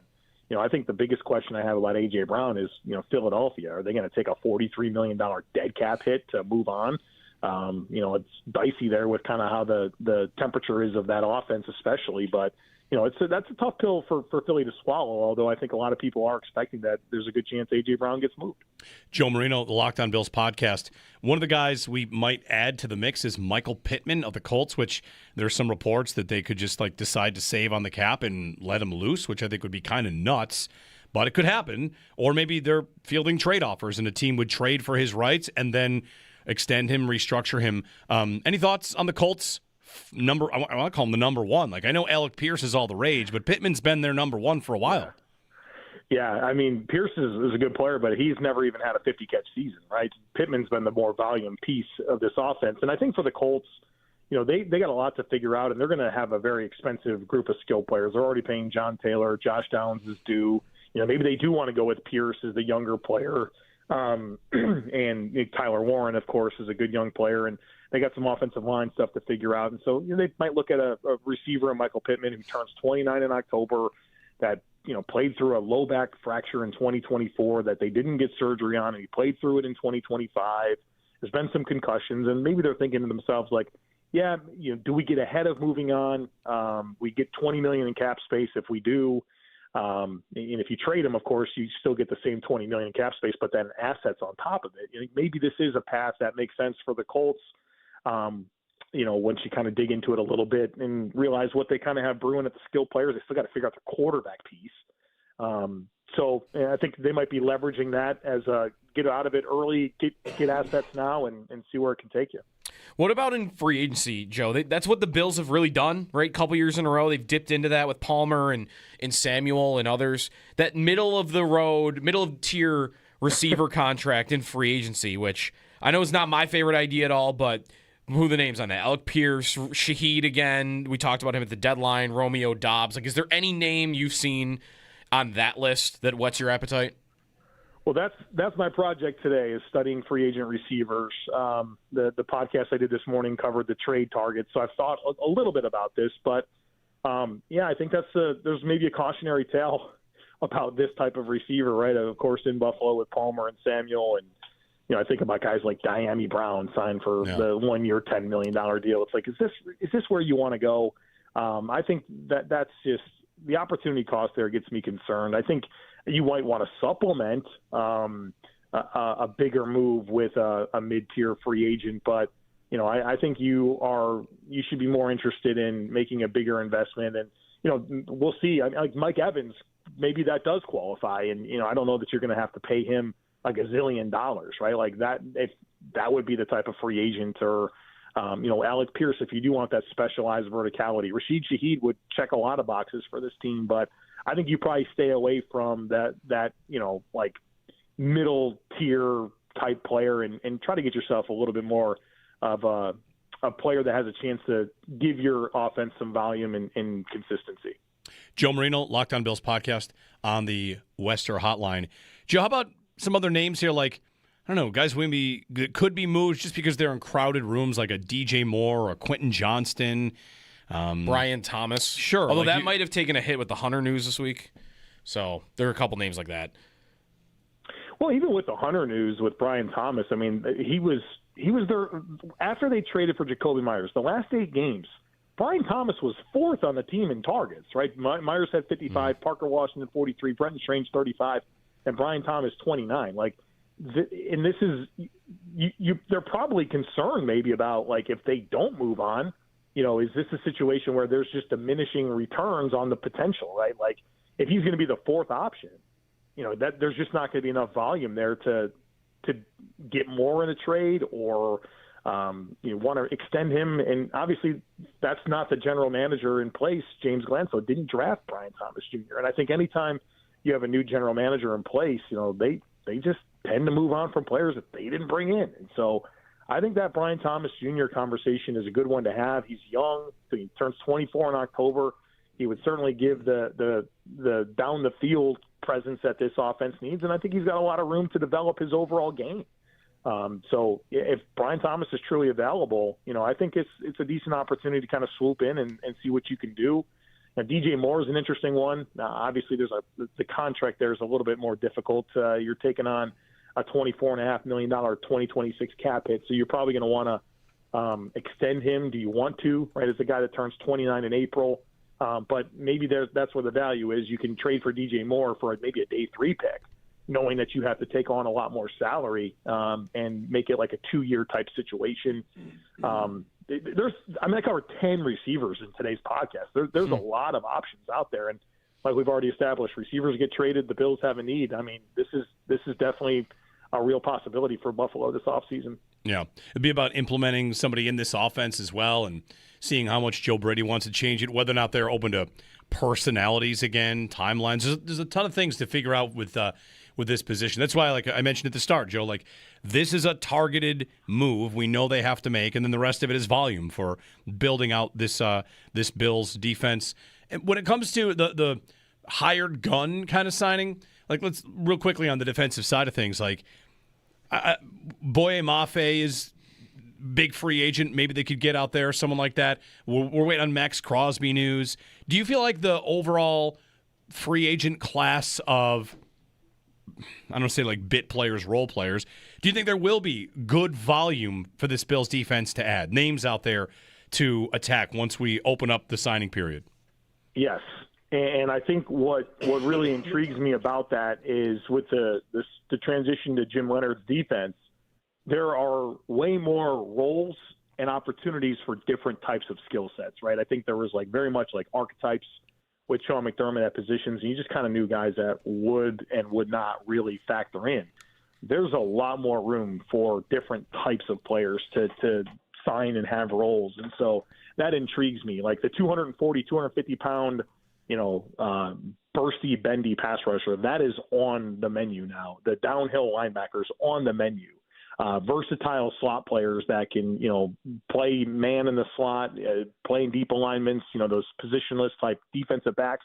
There is a spot now for those types of players in this defense. There's a space for 330-pound nose tackles, right? So there's so many different opportunities now, and it opens up the menu of different paths you can go down. And I think there's, maybe missing some star power in this free agency class, and it'll guys are going to get extended. It's not going to look the same in 3 weeks as it does right now. But I think the Bills will have a good chance to fill some of those roles with modest vets and get return on that because of the style and structure of this new defense. Anyone want to have a conversation about trying to steal Brandon Aubrey from the Cowboys?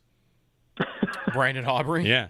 You see that? No. The Cowboys could place if they don't come to terms on a deal, they do the RFA tender on him, which is you want to offer sheet? I'm just saying, like I'm reading a piece at CBS Sports how he's going to be an RFA, and if they don't reach a long-term deal before free agency starts March 11th, then they could go to a spot where they place a first-round tender, a second-round tender. You put a salary on him, and if somebody decides to pay it, you get a first in return. Counterpoint on that, Jeremy, do you get nervous if the Bills have a kicker like Brandon Aubrey that can make from 65 good question. yards? I think he wants them go for it. I'd fun for end of half stuff, right? Like if you can leverage end of half and, kick some long ones, but I don't know if it's 4th and 2 from the 48, I'd take my chances going for it. Right? You got to. Yeah, not to make fun of this positional idea, but Tyler Bass's future, they could save money on the cap, right, if they decide to move on. And if they do that, I don't think Matt Prater is a long-term plan. Joe, do I need to be looking at kickers in the draft? Here's my plan for kicker. All right, so the Bills have Tyler Bass. They also have this Maddox Trujillo to a futures deal. He made from 65 or 64 at Lincoln Financial, kicking for, Temple, whatever team he was on. So he's part of the mix, and he's, of course, the Tyler Bass, and Bean has come out and kind of said that their plan is for Tyler Bass to be the kicker in 2026. Okay. The Bills can release Tyler Bass with a post-June 1st designation. They would save right at $4 million in cap space, and then they take a $1 million dead cap hit this year and next, which to me is nothing. And what that does is I think you have the opportunity to look at Tyler Bass throughout this OTA period, and then if he's not going to be good to go, then you move on. You get your $4 million, and here's the ace in the hole. It's Matt Prater. To me, it's Matt Prater. He's obviously old at 42 years old, but Jeff Rodgers, the Bills' special teams coordinator, coached Prater for the last 6 years in Arizona before he came to Buffalo, like 18 to 24. He was the special teams coordinator in Arizona with Prater, and he was Prater's special teams coordinator his rookie year in Denver. Like, there's a deep history there. So, maybe it's hey, we'll see this through with Tyler Bass. If it's not going to work, you get Matt Prater on speed dial, compete with this Trujillo, and I guess get through the season. So Matt Prater is oldest among active kickers. I've got the list of guys and how long they went. He's 41. How many years can he do it? Like Vinatieri went to 44? 46. 46. Vinatieri went to 46. That's he played crazy. until 2019. Morton Anderson went to 47. And the record is George Blanda, who went to 48. Yeah. So, well, look, Prater hit 250 yarders in the postseason coming off of that groin injury. Yep. Yeah. Come on. Don't write him off. I won't write him off. Don't let him kick off. Preserve the leg as much as possible. But it's not. The guy made 92% of his field goals for the season last year, kicking for the Bills. All right, then the question's obviously like this roster used to be thin at certain spots because they're making decisions at others. Are we going to talk about 2 kickers on the roster on the active roster? Well, your punter. Punter. Your punter can handle your kickoff. That's what I think you do there. All right, make sure you got one of those. Quickly, while we're on fringe, spots on the roster, do you have a thought on what they'll do with backup quarterback? Like, because Trubisky, I wonder if he'll have a market. Like, he won't have a crazy market, but there are starting quarterback jobs and so few names. Like, I wonder if he thinks he can find even if it's he's starting with a rookie behind him. Yeah, I wonder that as well. If there's a little bit more of a market, because there's a huge need out there, and I think you'll see the Tuas, the Kyler Murrays, the Geno Smiths kind of shake free and fill some of that. I think Marcus Mariota is a guy that maybe head of the pecking order with Trubisky. But if there's some money out there for Trubisky and some team wants to do that, I think it's possible. But I think Trubisky is also a player that might be comfortable. Just, hey, I really like being Josh Allen's backup. I like this room. Our families are tight. Maybe he is kind of just satisfied with this role that he's in. But it's a decision the Bills have to make. He's not under contract. And, obviously if there's a decent little salary out there for Trubisky, he might take it. But, there's so many things that go into those decisions. And I do wonder about Trubisky and just his comfort in the role that he's in and maybe wanting to kind of ride it out. Joe Marino of the Locked On Bills podcast. Today's episode he's got is about wide receiver trade ideas. So check that out. Thanks, Joe. Thanks, guys. Appreciate it. We'll talk next week. Next week, Combine Week. Combine Week. Yeah. What is Brandon Aubrey worth? His market value, according to SpotTrack, is $6.5 million. That's the second. It's a little higher in the second round tender. If he's worth that, that would mean the way that the tender works. So on Brandon Aubrey, he's a restricted free agent. Here's how it works. I think they have 3 choices on what to give him. There are 3 tenders, and if he's $6 million, there's really only 2 options. It's a first or a second round tender. Right. What that means is you give him a first round tender of 8.02 or a second round tender of 5.8, and if the Cowboys use any of those, another team could come and make an offer. If the team does make an offer, they have the right to match it. Right. All right. I mean, 8.2 on a 1-year deal for the Cowboys. It's not that much higher than what you said his market value is. Yep. Harrison Butker makes 6.4. All right, break time. When we get back, how about an all-time ranking of quarterbacks? It's that time of year. And we'll tell you where Josh Allen ranked. The top 99 quarterbacks of all time, I'm going to ask Joe which guy ahead of him is the most offensive. Where'd he rank? Where'd Mahomes rank? Good times. Jeremy and Joe, you can give us a ring here on WGR.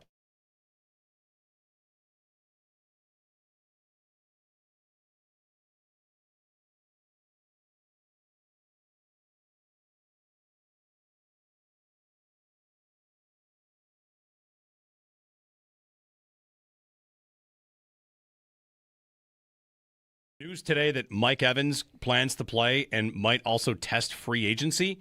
Where does he land on your list of ideas? Well, I think if you foil it against, okay, would you rather trade for A.J. Brown or sign Mike Evans? You might rather just sign Mike Evans, right? I think that's kind of how you have to look at it. I think the exciting part of Mike Evans is that he would 100% address the need for an X receiver.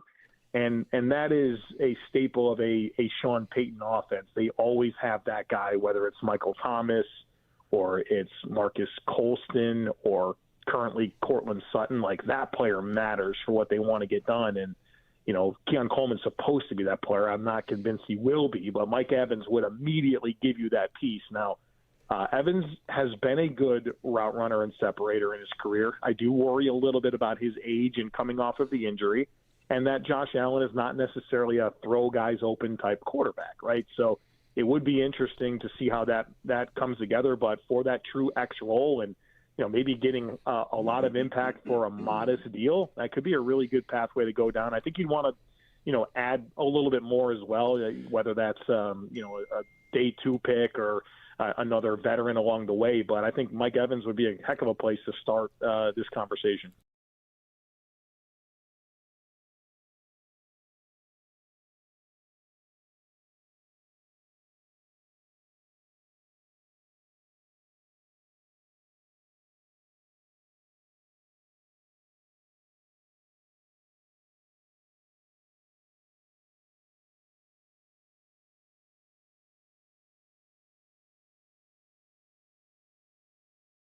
When looking at this class, you kind of promised me you might take a look at some of the guys at the top, whether it's Carnell Tate, Jordan Tyson. Like there's guys that are going to be off the board that we can kind of eliminate from the Bills taking 26th overall, and then it's the trade route, the trade up or trade for A.J. Brown or trade for, insert name here, whatever, free agency as well. Have you had a chance to look at the top of the class yet? Not in the draft, Jeremy, but that I will get to that. But I think that's really kind of an interesting angle, though, is like, what is the right path to improve the wide receiver position? Is it, kind of playing out the draft and maybe making a move up, or sitting and seeing who's there at 26, or do you take advantage of the depth? Do you go the free agent signing route? Obviously, that's contingent on who actually makes it to free agency. And then there's the trade piece. And look, receivers get traded. That's what happens in the NFL. They get traded more than any other position. And I think there's a deep list of players. Obviously the challenge with a trade is that, well, you got to give up draft capital and, commit cap space to the player. But, you got to figure out what the right path is. This feels like a big need. Do you want to leave that to a rookie to kind of see where it goes? Do you want to go heavy on a trade? Like, obviously there's a lot of different pathways to do it. And I think identifying the right one is probably step one.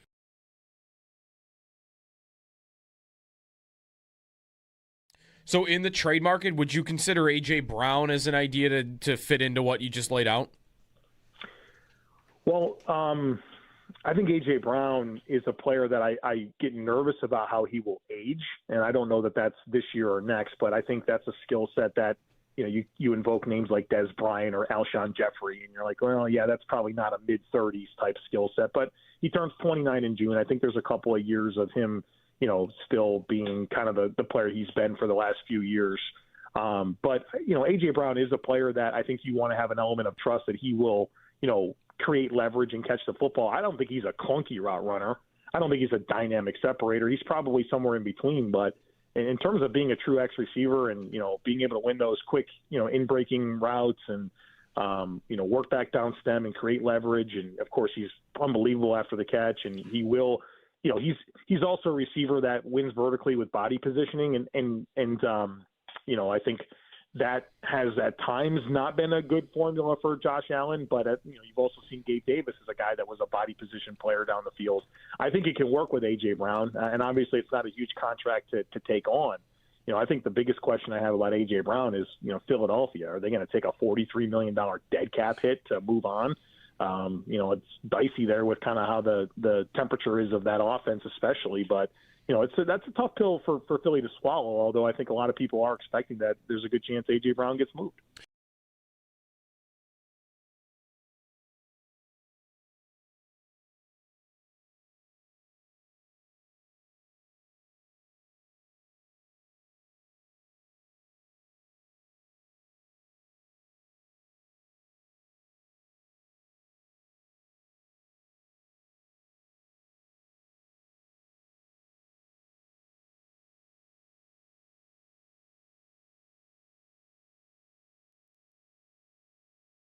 Olympic hockey gets spicy here in the greater Buffalo area as Tage Thompson and Team USA take on Team Sweden and Rasmus Dahlin with their win over Latvia yesterday. Puck drop is set for 3:10 in the quarterfinal. From here on out, it's win or go home. Other quarterfinal matchups, Germany and Slovakia underway as we speak. Slovakia leads 3-0. Canada and Czechia face off at 10:40, and Finland and Switzerland face off at 12:10. In other news, in the men's free ski big air, Norway's Tormund Frostad edged out Team USA's Mac Forehand for gold. The U.S. was upset by host nation Italy. In the men's speed skating team pursuit gold medal race, they secure silver. The Team USA's fifth-place finish in biathlon is the best ever performance by a U.S. biathlon relay team. Not a medal, but a milestone. A look at the gold medal rankings. Norway in front, 31 total medals, 14 gold. Italy in second, 24 total medals, 9 gold. And USA in third, 21 total medals, 6 of them gold, also 10 silver and 5 bronze. Looking around the NFL, former Bills wide receiver Robert Woods retired from the NFL after 12 seasons. ESPN's Kimberly A. Martin reports Buccaneers wide receiver Mike Evans will play in 2026 and will explore his free agency options. And Sports Illustrated's Albert Breer believes Jim Schwartz could come back as the Eagles' defensive coordinator in 2027.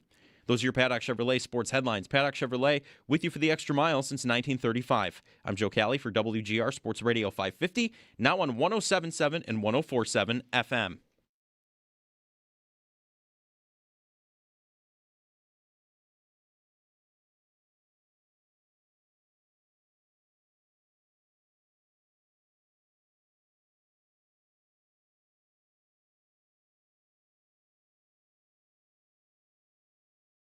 And 85% of the targets to Shakir completed. This is behind Cooper, who brought it in, pitched it back to Allen, who's going to go to the goal line and get in. No! Spectacular.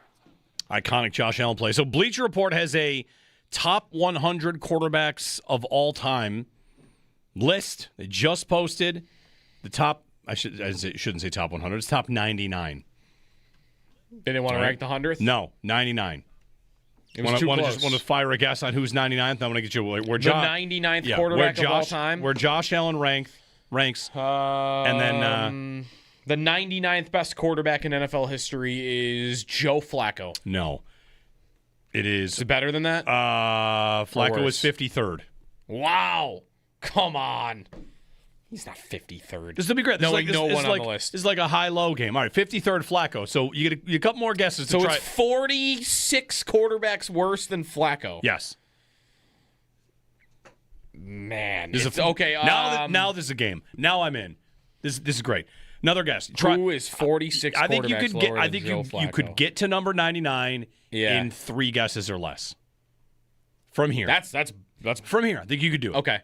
All right. Flacco, and then we'll get to I think my next guess is really going to be telling about that, whether you want to stick with that prediction. All right, how about David Garrard? Oh, boy. David Garrard is not on the list. Okay. So, higher. Higher than David Garrard. All right, so now I need something between Flacco and Garrard. Between Flacco and I'm just Garrard. telling you, this. All right, that's going to be Jay Cutler. Okay. Cutler, no. Higher. Cutler's not in the Cutler's top, not on top the 99. list. This payoff is so good because number 99 is like perfect. You argue Cutler was better than Flacco. You get 2 more guesses. Higher than Cutler. Lower than Flacco. This is going to be Bleacher Report's top 99 quarterbacks of all time. You've looked at the list. How much of this is like how good the guy was versus like Flacco won a Super Bowl. Mm-hmm. They're probably counting that a lot. Yeah, I mean, it would seem so. Sure. Right. Sure. So just let's say winning matters. Winning that Brady's number 1. Winning matters, sure, you know. Right. Manning, like Eli's on the list. Mahomes is number 4. Winning matters. He's been great, but they're putting Mahomes number 4 already. And where Allen is in relation to Mahomes is, I think, a good indication that winning matters. But anyway, give you one more guess at number 99, then I'm going to give it to you. All right. The 99th best quarterback. Let's see if the chat can I'm going to say this is not a guy that's won a Super Bowl. The chat has answered it correctly. Really? Yes. There is there's only 2 guesses in the chat. The first actual guess was correct. Because it's that perfectly gettable. It can't be a Super Bowl winner. Oh, God, no. So it's got to be better than Cutler, though. This is my problem. I don't think there's much between Cutler and Flacco, but they've got 50 guys.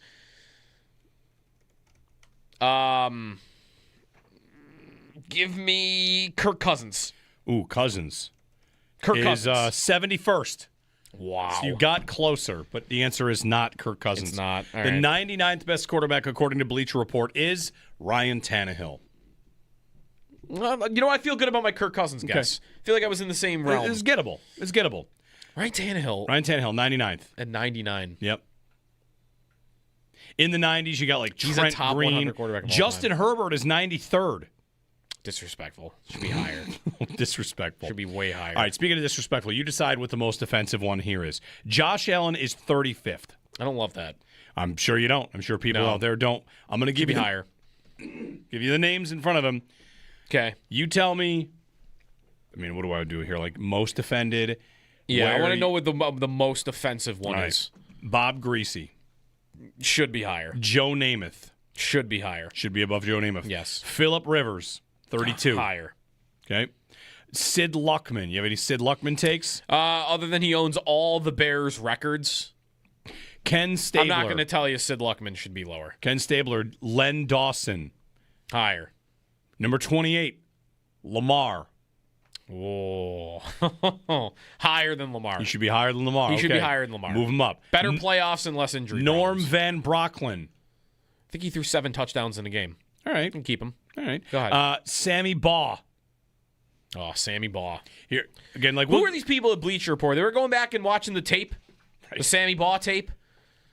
Sure, keep They just Sammy call Baugh. they just call their grandparents. I'm not going All to right. disrespect our Number ancestors. 25, Bleacher Report's top 100 NFL quarterbacks. Allen 35th. Number 25, Russell Wilson. Ridiculous. Agreed. He was great for 7 years, So they're tied. and he won I a mean, Super Allen's Bowl. been great for like 7 years. But Allen has been better Yeah. for the entire time. Agreed, He's agreed. been good than what Wilson was. Number 24, Eli. Just offensive. Number 23, Dan. What? How high? 23rd? 23. Offensive. Dan Fouts. Should not be higher than Allen. Jim Kelly is 22. Should not be higher than Allen. Warren Moon.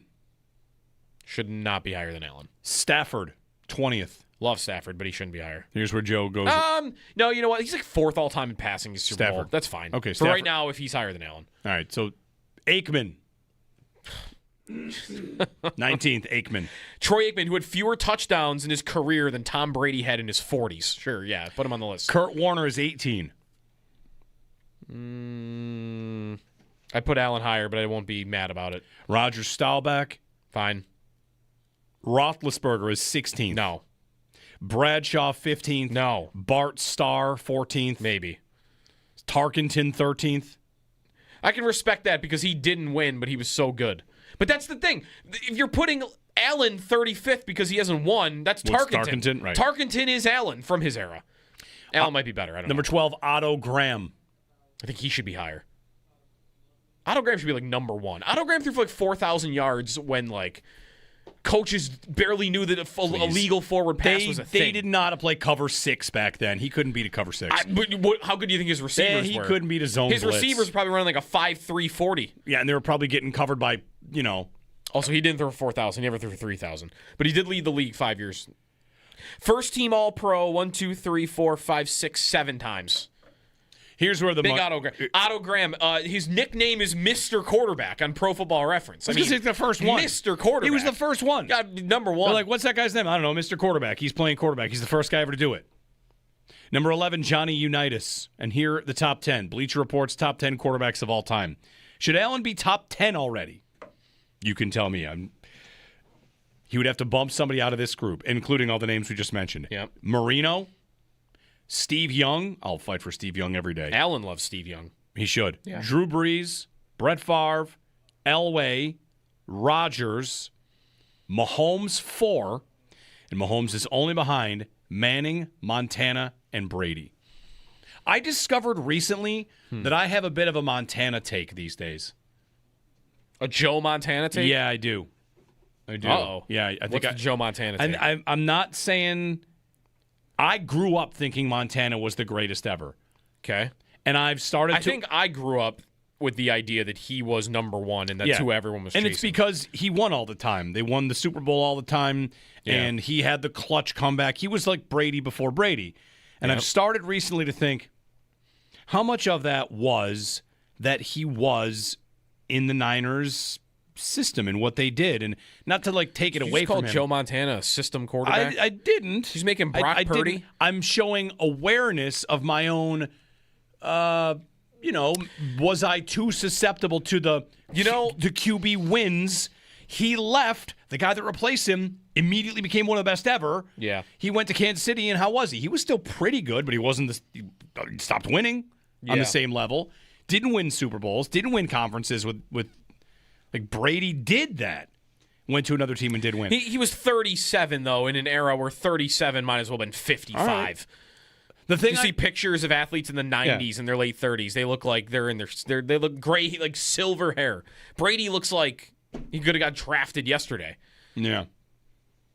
I don't, whatever. We do these shows, we do our podcast. The thing I said about Montana was, and again, like it's not exactly a full take, but it was, if you dropped Brock Purdy into that 80s Niners team, would you know the difference? Wow. That's what I said. Okay, so you're on the verge here. You're calling Joe Montana a system quarterback. I'm not. You don't want to say it, but you're saying I'm not doing to him. No, I'm not doing that. I'm saying adjusted for era and time. You could put, and I'm talking about my own biases as I watched him. It makes me wonder, like someone that watches Gretzky listen today. to all these qualifiers. No, just listen to anybody that's old enough to have. I watched Gretzky and I thought he was the best, and now I wonder, well, if McDavid was on that team instead, that's all I'm doing. Not that Brock Purdy is McDavid. Yeah, but I was gonna say you just did the McDavid Brock. You did McDavid for Gretzky and Brock Purdy for Montana. That's because I think quarterbacking is so much better now. As a general, the job is so much harder. It is funny, and though. They are so much better at it.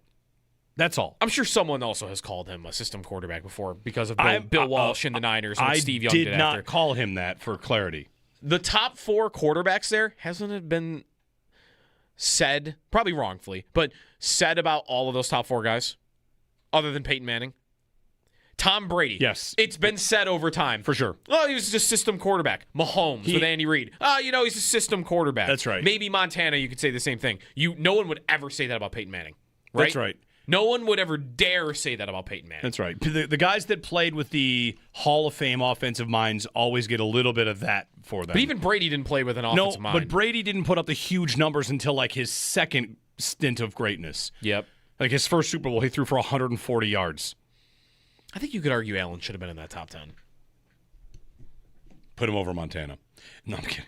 8030550. I'm here not to say like Montana wasn't great. Again, I did watch him and loved him and thought he was the greatest. Just, as the eras continue, makes me wonder. Like, I wonder the greatness. If it was, just in the moment, he was the best at the time. Like, is the 5th best quarterback of today as good as the 1st best quarterback of that time? If you were dropping them in a time machine and putting them into that era, I think that maybe the 25th quarterback would be the best quarterback. Yeah, I don't know. Systems everything changes. Slovakia is hammering Germany 4-1, and that makes it actually likely that the U.S. would play Slovakia, not Finland, which is good for them. I think. Sure. I mean, Slovakia's had a good tournament, but I very think, good tournament. I think on paper that's a softer opponent for the U.S. 8030550 to join us. 1-888-550-2550. Happy Wednesday. Raining, messy out there. Fog yesterday. Jeremy and Joe, David Leggio joins us at 9 o'clock to preview U.S. and Sweden. Knockout stage continues at the Olympics.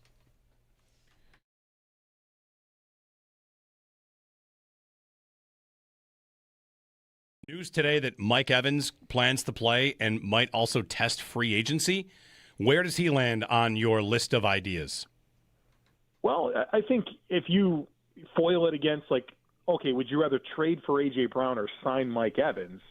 You might rather just sign Mike Evans, right? I think that's kind of how you have to look at it. I think the exciting part of Mike Evans is that he would 100%. Hey, it's Stinky Joe DiBiase here. Made it through Valentine's Day. And that is a staple of a Sean Payton offense. They always have that guy, whether it's Michael Thomas or it's Marcus Colston or currently Cortland Sutton. Like, that player matters for what they want to get done. And, Keon Coleman's supposed to be that player. I'm not convinced he will be, but Mike Evans would immediately give you that piece. Now, Evans has been a good route runner and separator in his career. I do worry a little bit about his age and coming off of the injury, and that Josh Allen is not necessarily a throw guys open type quarterback, right? So it would be interesting to see how that comes together. But for that true X role and maybe getting a lot of impact for a modest deal, that could be a really good pathway to go down. I think you'd want to add a little bit more as well, whether that's a day 2 pick or another veteran along the way. But I think Mike Evans would be a heck of a place to start this conversation. I was reading a little bit Toronto-based media that Austin Matthews has a lot on the line here. That really, he's the one. Because who are the 2 or the 3 best players the Americans are counting on the most, or the guys that will be looked at the most for, you got to get it done? It's Eichel. Yep. It's Matthews. It's probably Hellebuck. It's Quinn Hughes. Like, who are the guys with the pressure? The pressure would be, I think, because Eichel's won. Kachuk has won. That's where it comes to Matthews. Matthews and Hellebuck are considered to be 2 of the best at what they do in the league, and they have the reputations for you shrink in the biggest moment. Right. So here's Austin Matthews on a Leafs team that might not make the playoffs, struggling season for them, and oh well, sorry about that. You still have crushing pressure. You better win. You got a 2-week tournament, and the pressure's on you to get it done. And he had a great third game, which was nice. I saw Travis Yost asking, and there seems to be a general conversation about who the best American player is, and that Eichel has passed Matthews, and whether or not Eichel is clearly better, and we can all see, like, okay, it's pretty clear who the better player is.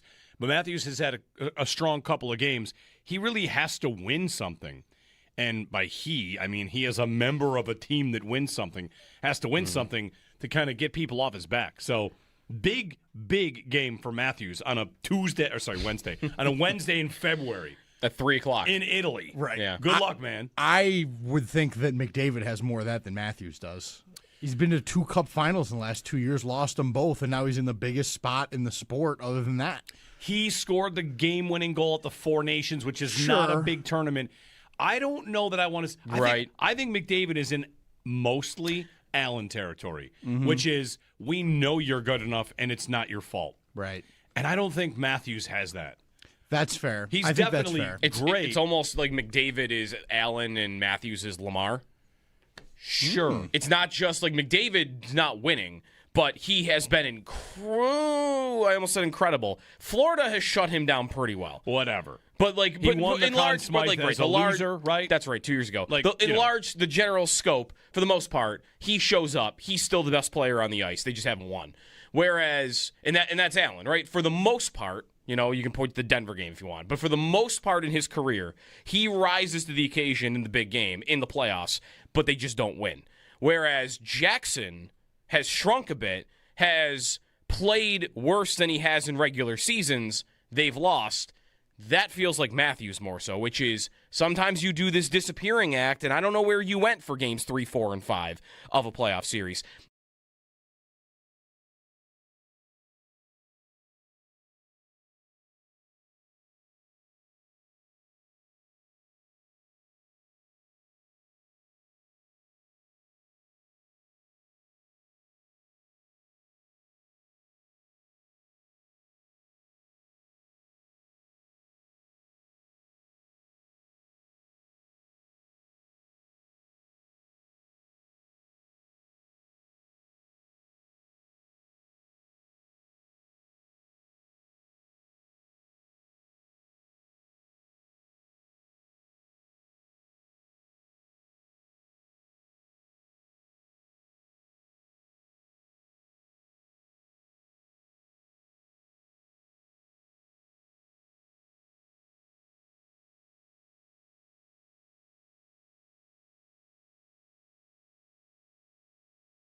from an on-air golf data analyst, Tiger Woods' win percentage. He won like 20% of his starts. Yep. And if Scheffler wanted to get just short of Tiger Woods' career win rate, he'd have to win 14 events in a row. Just short of it. Just short of it. Yeah, 14 events in a row. That's your stat of the day. Brought to you by Jan's Smoke Shop 2 and Gas Mart, where everything about Jan's Smoke Shop is smoking. Our stat of the day. Just 14 in a row. Scheffler really does just allow us to look back at how incredible Tiger was. He does. He also would win he's a more. vessel for that. He would also win more if maybe he didn't fall behind, because he gets 10 strokes behind the field and then... Yeah, that's happened a couple times this year. And the other thing about Scotty that's different than Tiger is Scotty openly doesn't quite know if he cares about winning. Why do I do this? I don't know. He's definitely not as intensely competitive. No. I mean, few are. Sure, Tiger's Tiger entire was- existence was to become the greatest of all time. Yeah. And Scotty wins all the time, and he's more like I win and it feels good for a couple minutes. Right. And then like that's it. And Tiger is like, all the stories about Tiger are insane. John Daly told a story about Tiger where he's like, him and other golfers are like out at the bar, and while they're there, Tiger is like, this is like an off day. To the gym, and then to the range to shoot 1,000 balls, and then back to the gym while they're all like doing their dinner or whatever. Like, guy was crazy. There was a post last week about Justin Thomas's day. Did you see this? No, like I saw his schedule. Yeah. I didn't know if it was Thomas. I saw somebody's schedule. So like one of the Jamie PGA Kennedy, guys. sorry, Justin Rose, who I saw. Yeah, Jamie Kennedy of Golf Digest. This is Justin Rose's day. Yeah. For a 8 a.m. tea time. All right, here we go. 5 a.m. wake up. 5:15 cup of tea, then coffee. 5:30 soft tissue massage. 6 o'clock breakfast. 6:30 gym warm up. 7 o'clock putting. 7:20 range work. 8 o'clock tee off. Finish the round. 1 o'clock scorecard. 1:30 lunch. 2:30 post practice if needed. 3:30 recovery bike with fresh oxygen. 4 o'clock cold and maybe hot plunge. 4:10 steam shower. 4:20 infrared sauna. 4:30 red light therapy bed. 5 o'clock travel home. 8 o'clock p.m. get the pin placements. 8:05 yardage book notes. 9 o'clock work day finished. That all sounds like a great day. Yeah. I mean, I get it. It's probably a grind if you're doing it every day and you're playing for stakes, but you're just playing golf and getting massages and red light therapy. That's how you remain one of the best in the world at 45, right? At that age, I would Justin Rose. I think I would be just as good. See, that's all I need. That is why I need to just do that every day. That's why sometimes we just did this with quarterbacks. Like, drop this quarterback back then, like Montana at 37. Like, those guys were not doing a quarter of this. Red light therapy. Well, they definitely weren't doing that. Cold plunges. I don't think. Was anybody doing cold plunges in the 80s? Probably. At quarterback? Presumably. I don't know. Justin like Rose. Len Dawson was ripping cigs at halftime of the Super Bowl. Right. Like, yeah. Tiger, by the way, said he's maybe going to play at the Masters. He didn't rule it out. He tore his Achilles last year. He didn't rule it out. He's not playing full rounds right now, but he did not rule it out. I just don't know how his body would hold up. That dude's had so many injuries. 803-0550, 1-888-550-2550. The latest on Max Crosby from Ian Rappaport when we return. NFL offseason rolling. Big decisions looming for some teams. Maybe dig into Michael Pittman a little bit more as well. But Rappaport on Crosby next on WGR.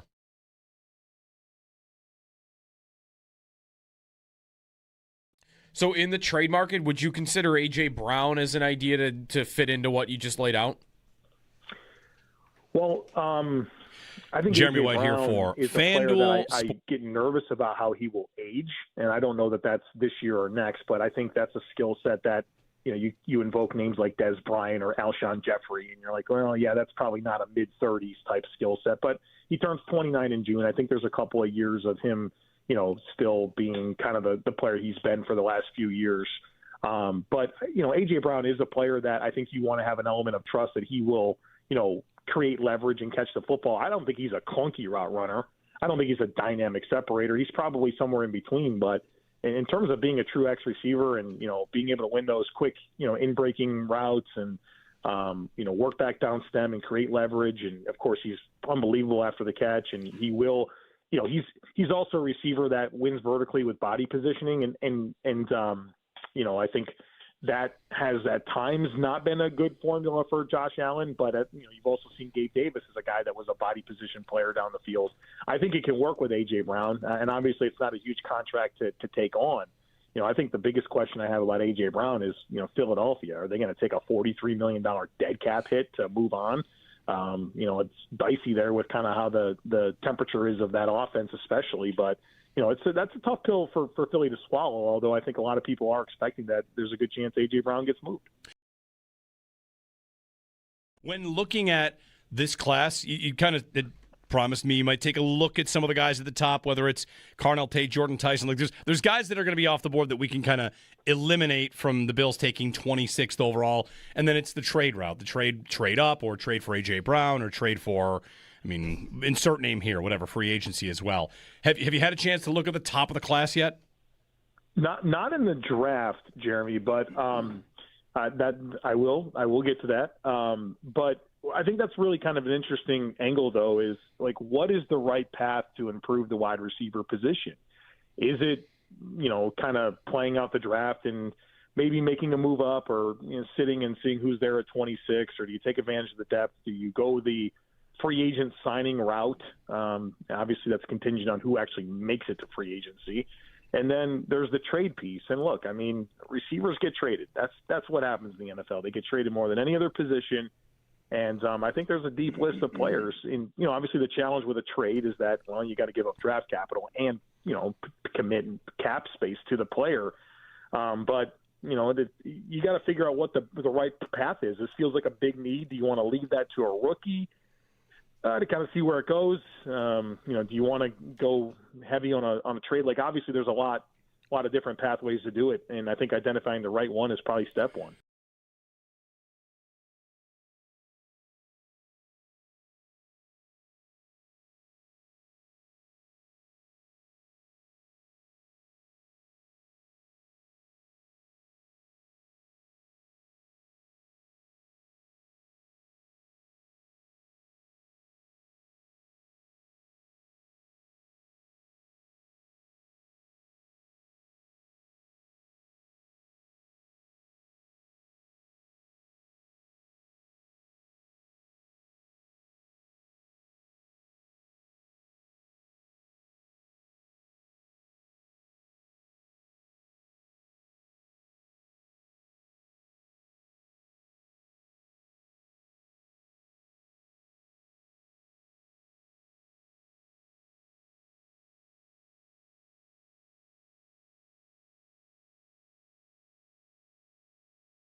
Olympic hockey gets a little spicy here in the greater Buffalo area as Tage Thompson and Team USA take on Team Sweden and Rasmus Dahlin after their win over Latvia yesterday.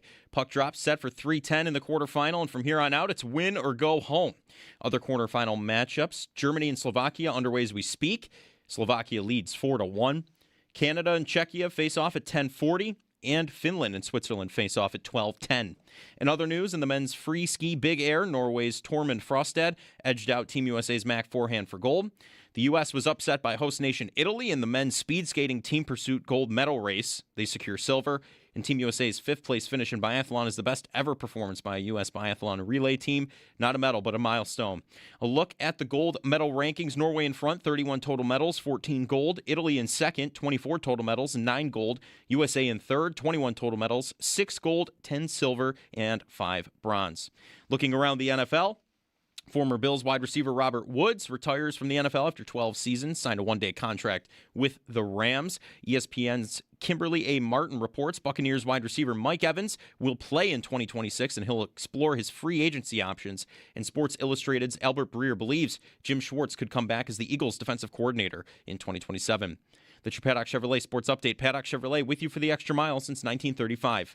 I'm Joe Cali for WGR Sports Radio 550, now on 107.7 and 104.7 FM.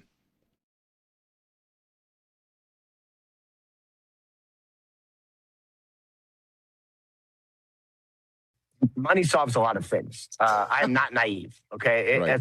When in doubt, money, generally money. He's got two raises the last 2 years. Right. And I really feel like he just wants to win. So look, if they give him a big bag, people like money. So my guess is that would probably help. But I really just think he wants to be part of something that is meaningful and headed in the right direction. If it were a different year, would the Raiders feel more like that? Like Fernando Mendoza is going to be the number one pick, right? Yep. Will it be 100%. the Raiders that take him? More than likely? Yes. Yeah, what else would they do? Yeah, it's not like It's going to be Mendoza. It's not like an Andrew Luck number one year where tons of teams might trade up to that spot. I don't think. I just think when you got a quarterback needy team that's in the top pick with a guy that's clear cut the number one, that team's never trading out. Crosby just wants to win. How absurd is it that the Raiders could tell him, we might. Look at our coach. He just won the Super Bowl. We're getting a new quarterback with a lot of talent. We're going to get this thing righted. We're going to spend a lot of money. How tough would it be for them to convince him of that? Because one thing about free agency, good morning, Jeremy and Joe here on WGR, 803-0550. One thing, how are the Bills, how separated from the field are the Bills on come here and win? How many teams can say that? Come here to win. Can the Patriots say that? Bills. Yes. Patriots. Okay. Can the Ravens? Yes. Chiefs?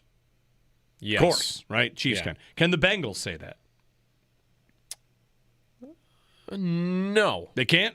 If like Max Crosby, they swing an offer for Max Crosby, would he say like Cincinnati's a better idea than Vegas? Like he's going from Vegas. He wants to win. If he were to submit a list of teams, are the Steelers on this list? I would say no, but no. Players view it differently, right? Players, the Chargers, the Broncos, They're the sales pitch of come here to win, and that is being used as like the leverage of getting a player to go there. If you're a team that has missed the playoffs repeatedly, like Cincinnati has, and has a reputation for they don't take this whole thing seriously, then I think that's a tough sell. But isn't I that think with wholesale? Isn't there wholesale with Joe Burrow? And, yes. And if we just had a better defense, we would be winning. You're here. Let's do it. That's how I view it. I think to the player point, that's how I would view Cincinnati. Cincinnati would be come here to win because I have Joe Burrow. Okay, that's a good sales pitch.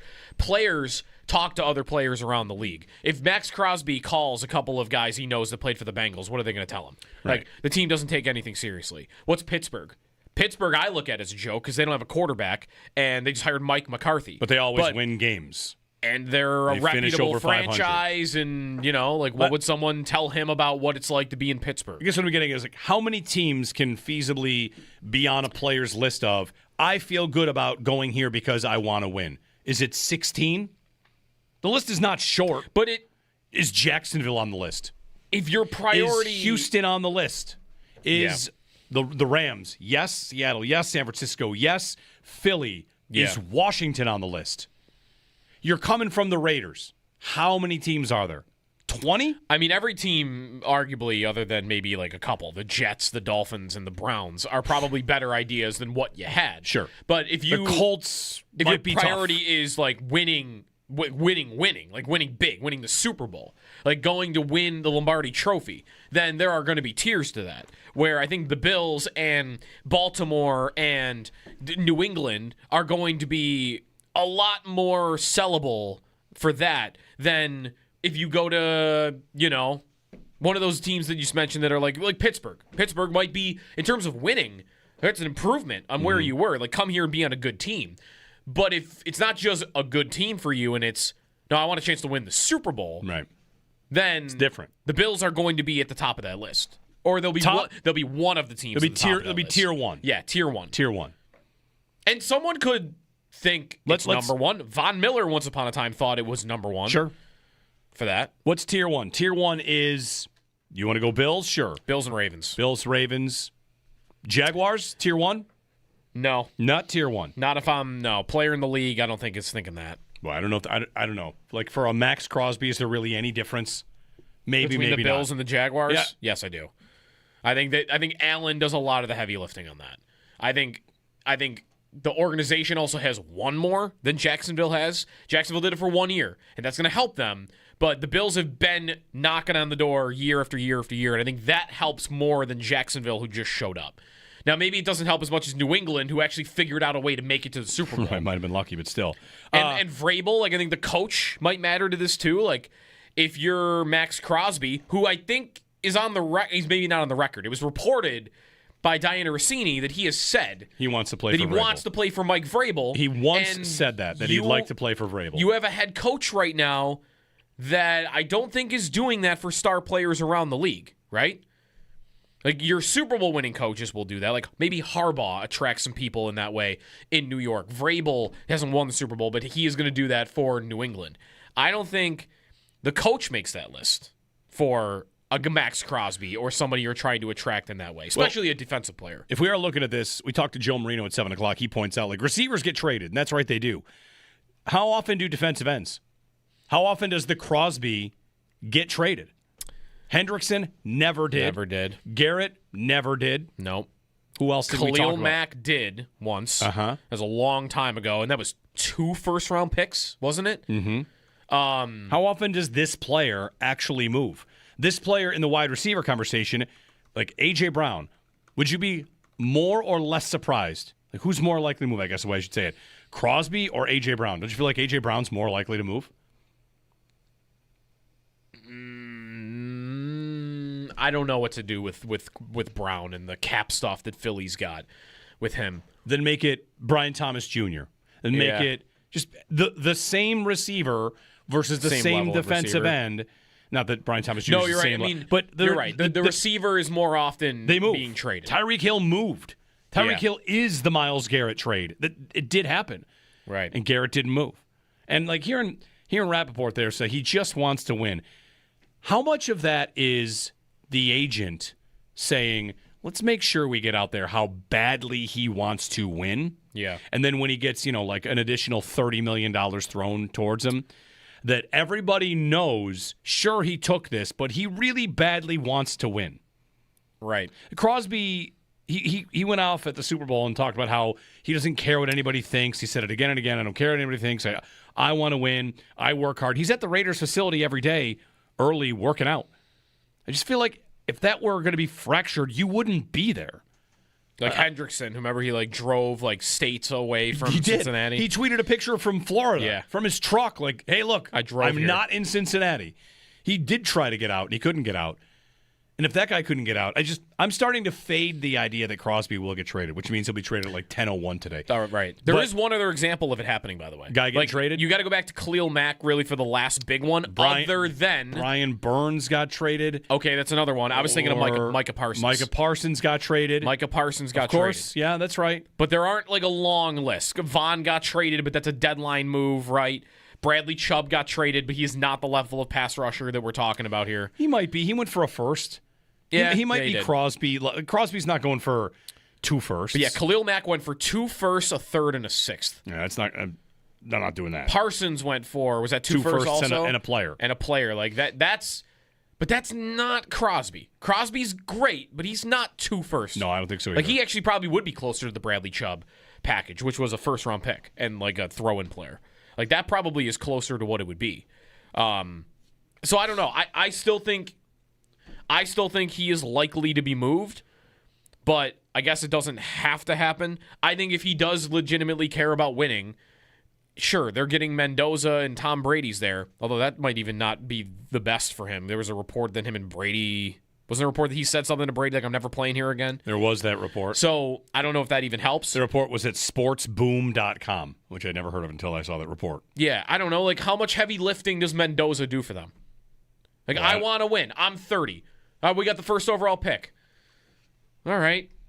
I don't know. He won the national championship. He was really good last year in college, but is that enough for him to convince him, like, yeah, this is going to go well? Mendoza does not move people, it seems.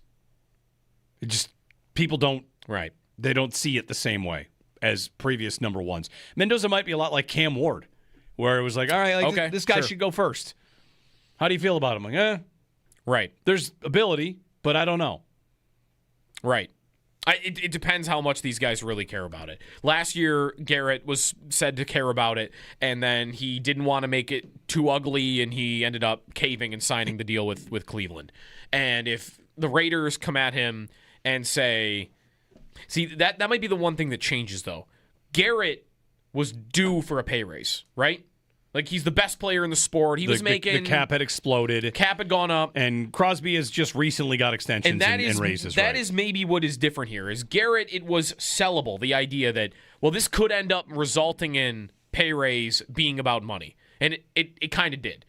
Crosby, is that possible? He just signed for $35 million a year last year, and that's good. Right? Like, that's pretty good. He's not a player that's above that. There's only a couple of guys above that, and he's great, but he didn't set the sack record. If he had the year that Garrett did and had 23 sacks and first team all-pro, whatever, then maybe you could get me there. But the reason I think that he seems likely to be dealt is there's a lot of talk about it, and the money doesn't make sense to change with him. And if it's not about the money, then I'm inclined to believe that it is about the winning.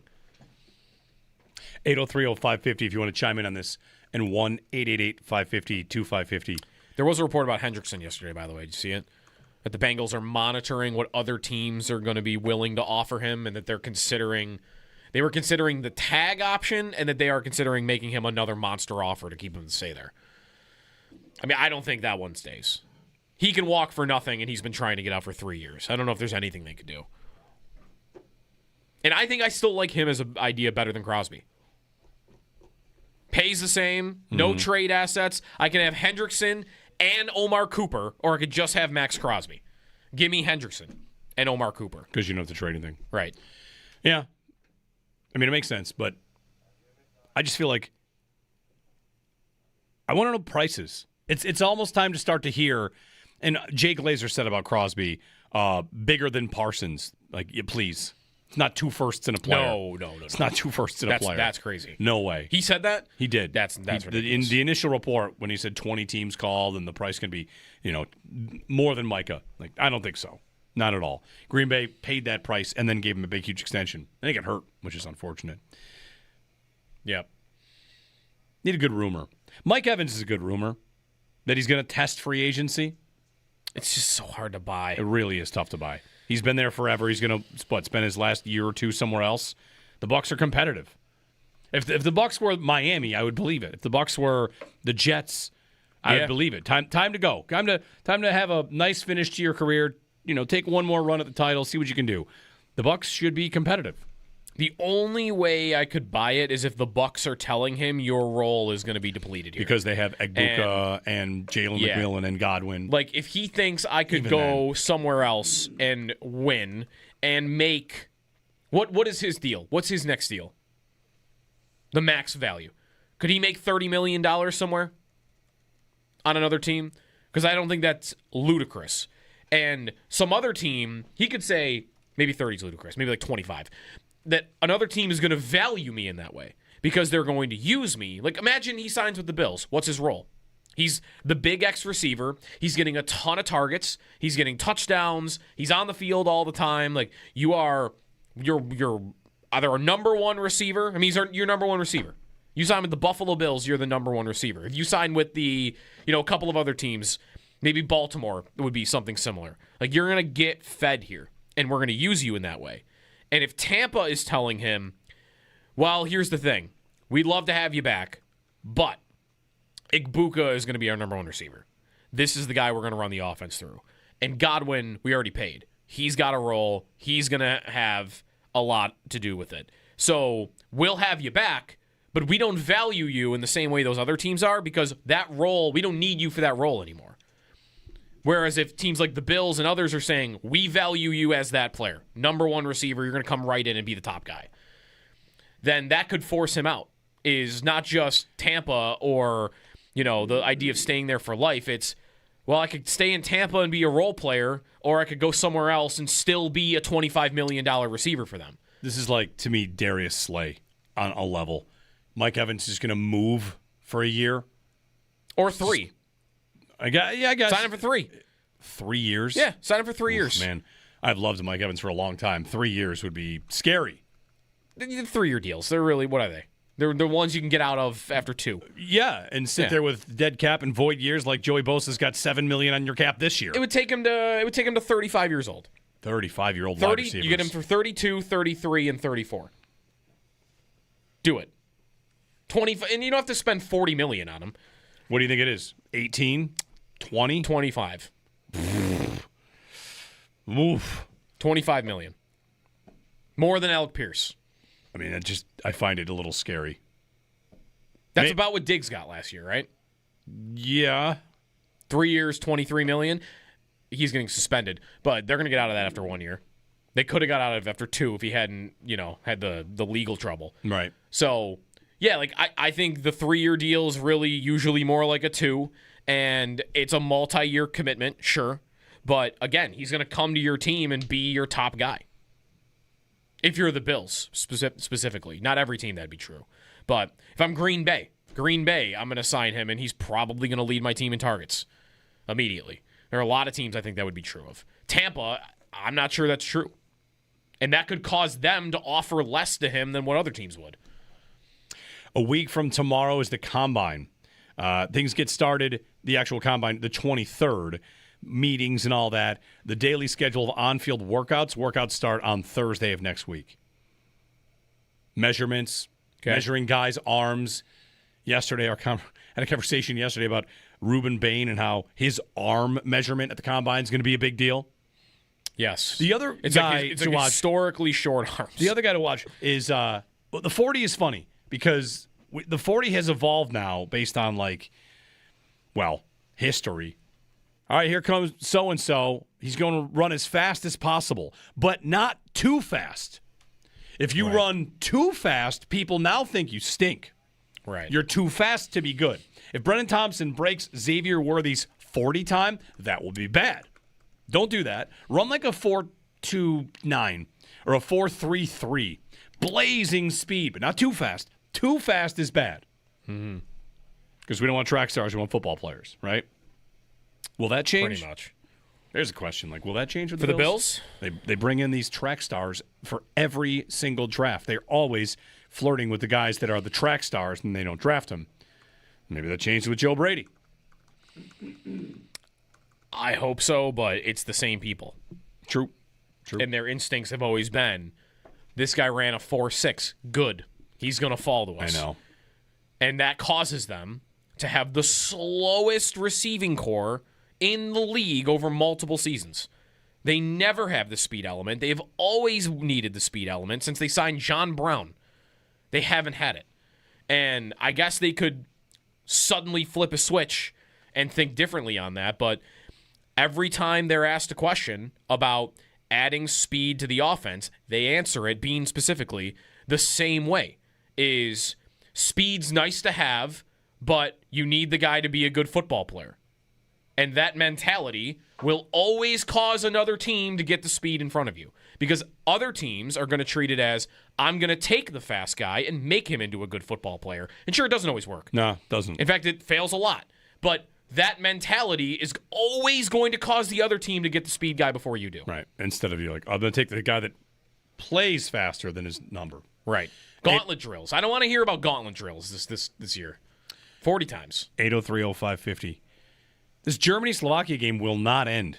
It's been the longest game It should ever. maybe be mercy ruled. Is it It's 5-2. It's 5-2. All right, it was 5-1 a minute ago. It's 5-2. I mean, we had an 11-0 game a couple of days ago. True. If that wasn't mercy rule. They'll pull the goalie in a moment here. This Get back game in has it. been going on forever. So the U.S. is likely to play Slovakia next if they win. Yes, they will play Slovakia. All the top seeds. Well, No, you're right because there's other the top seeds. If all the top seeds win from this point, it's U.S., Slovakia, and Finland would play Canada, which is good for Team USA. This is a good result for Team USA. You fear the Finns? More than I do the Slovakians, even though they did beat Finland in this tournament. They did? But I would rather play Slovakia if I could. And I'm not just doing the counting NHL players, which you could do too. But even that Finland game, they got outshot, they got outplayed. Slavkovsky went hero mode in that game and really, kind of dragged them through it. So they're playing well. Like, they're having a way better tournament than I thought they would. But no, I think Team USA would beat Slovakia easily. So I think this is a good result.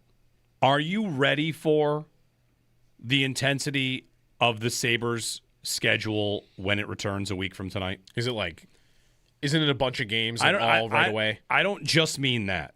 I mean, we have had the games are. Yeah, a 2-week break. The football season has settled. All that has died down. The Super Bowl happened. The people that live the hockey season starts once football season ends. Yep. The 2-week break, I don't know if the Sabres have been moving tickets between their last game and this game. They open up a week from tonight. They'll play New Jersey on the road. Yep. And then go to Florida. Yeah, the Florida trip again. They play 5 games before the deadline, and then we'll see what they do there. But right. This next 2 months of Sabres hockey is probably going to be like, I want to say the Levi stretch was the last time it got intense. Really good and intense. When Levi was here at the end of the season, they missed by a point. They keep rolling him out there. He has some really great games. He backstops them to what? Was it 6 wins? 6 out of 7 maybe? They weren't all great performances. Something like that. But it got awesome for a 2-week stretch.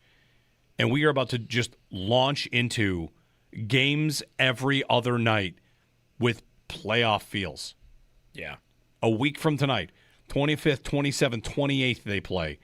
Get into March. In March, they play on the 3rd, 5th, 7th, 8th, 10th, 12th, 14th, 17th, 19th, 21st, 22nd, 25th, 27th, 28th, 31st. Every other night. It might as well be the playoffs when they're back. Right. As they try to stay in a spot. And the 3 road games out of the break. They lost 3 of 4 going into the break. Mm-hmm. And they have a 5-point lead. One of the mentalities about those final games was you're taking the Florida trip. You never do well on the Florida trip, and overtime loss against Tampa felt like a win because you had played the night before, and taking 3 out of 4 felt like a huge victory. Pittsburgh changed that. Always a tough stretch, and they have that again immediately out of the break. Yeah. So 3 road games right out of it are tough, and we'll see who's on the ice today. If Luukkonen is not on the ice, it's been, I think, about a month. I think the 27th of January. I think it's about a month to the first game that they're back, that he left with an injury. If he's not on the ice today, it doesn't mean he couldn't show up, I guess, in a few days, but weeks off like this, Lindy will probably just say it too, right? He'll give updates on Luukkonen. That could be, I think Norris and Benson are expected to be back. Good. And then Kulik. If Kulik's not back at this point, I think you might as well just start writing him off of the season. If they get healthy, it gets a crowded house, and you wonder how Yarmo might tweak it. I think it's high-pressure months on the way. They gotta get in. They really got to get in. Oh, absolutely. I know you're telling me they're 90% in some models. 90 to me seems a little high. They're 70 in the 70s in most. Okay. There's one that hasn't been 90. They got to get in. Jeremy and Joe, give us a ring. Talking little Sabres here. They're back in a week. They're back to practice today. Join us here on WGR.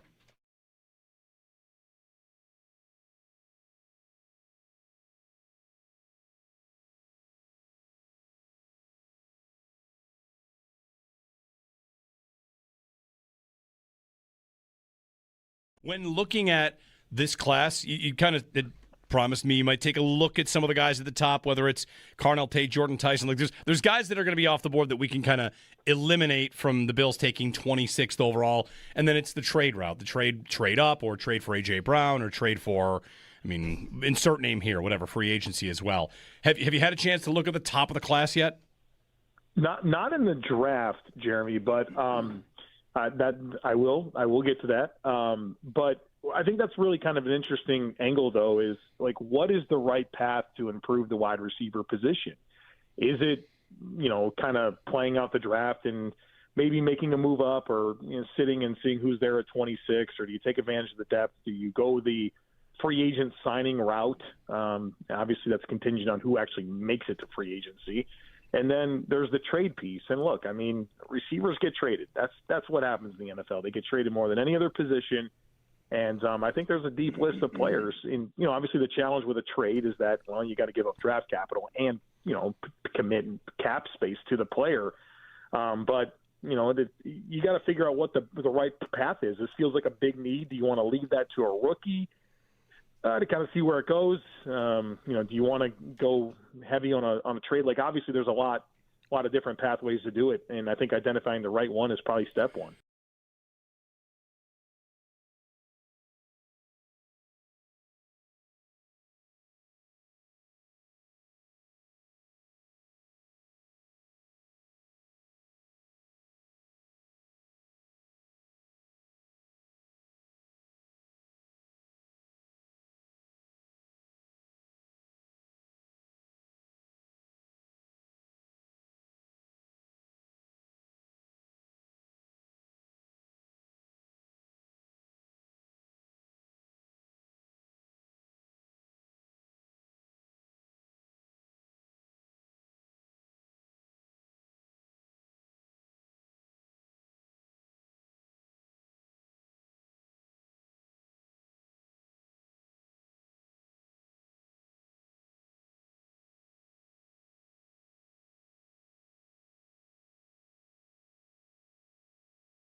When looking at this class, you kind of promised me you might take a look at some of the guys at the top, whether it's Carnell Tate, Jordan Tyson. Like there's guys that are going to be off the board that we can kind of eliminate from the Bills taking 26th overall, and then it's the trade route, the trade up or trade for A.J. Brown or trade for, I mean, insert name here, whatever, free agency as well. Have you had a chance to look at the top of the class yet? Not in the draft, Jeremy, but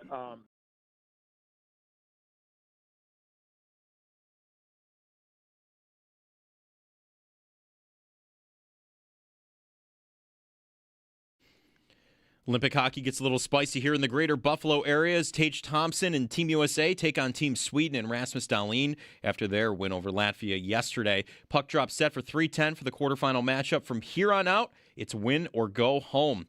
Other quarterfinal matchups, Germany and Slovakia still underway as we speak. Slovakia leads 5-2. Canada and Czechia face off at 10:40, and Finland in Switzerland face off at 12:10. In other news, in the men's free ski big air, Norway's Tormund Frostad edged out Team USA's Mac Forehand for the gold.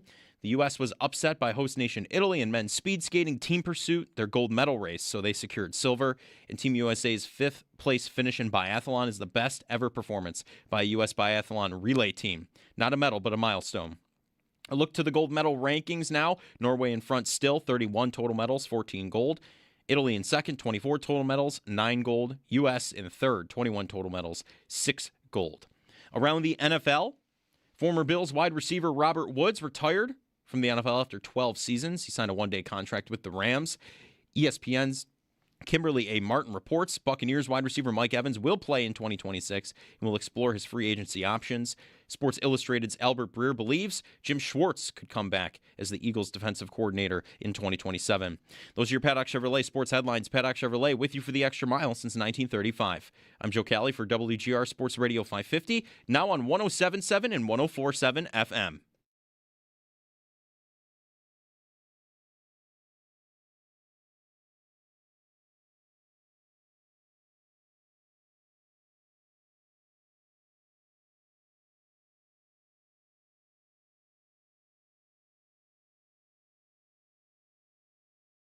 The tuck situation makes it tricky, for sure. And I wrote about this, I think, last week, is I'm in the category, if you want to keep him and, be a rental and whatever and deal with it in the summer, that's fine, great, wonderful, whatever. I get where you are as a team that you want to do that. The consequences of that, which I think they recognize, and I think people need to understand, is what that likely means is they're not going to go out and pay an expensive price for a rental, because you can't have that rental go, then you can't have Tuck also go, and you paid, a first-round pick or your prime prospect assets, because then you go into the summer and, now you're dealing with a shortened cupboard, if you will, to trade with, and you have two guys who just walk out the door on you.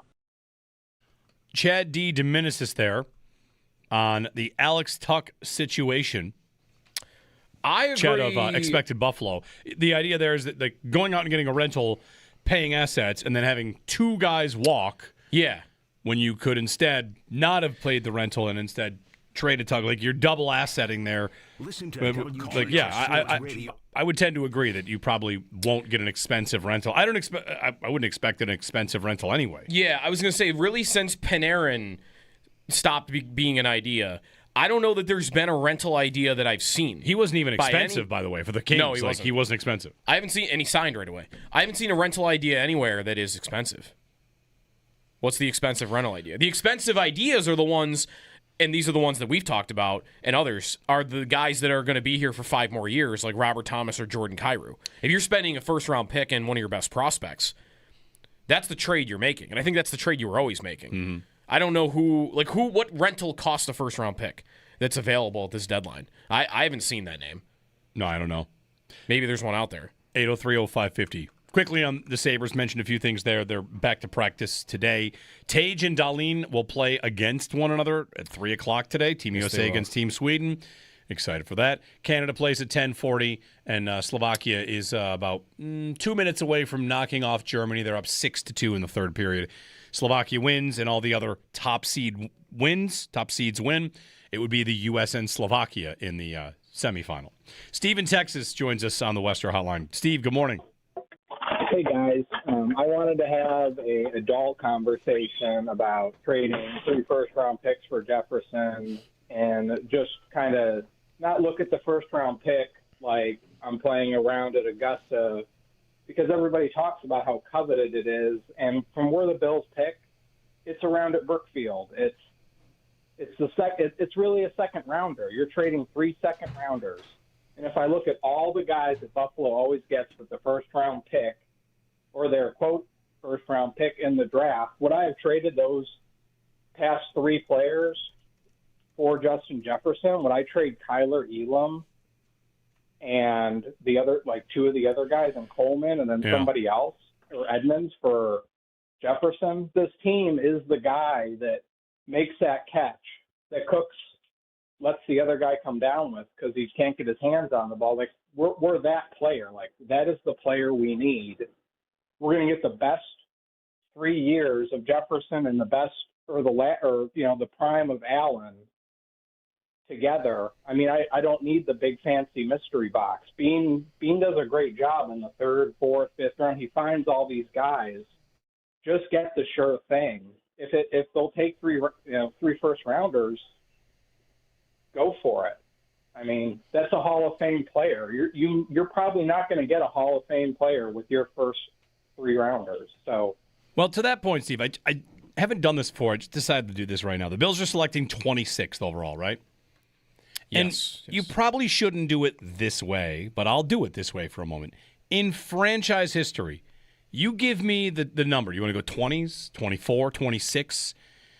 Are they going to pick between 26 and 32 for the next 3 years? Yes. Sure. Yes. They don't have a bad year. They're in that neighborhood.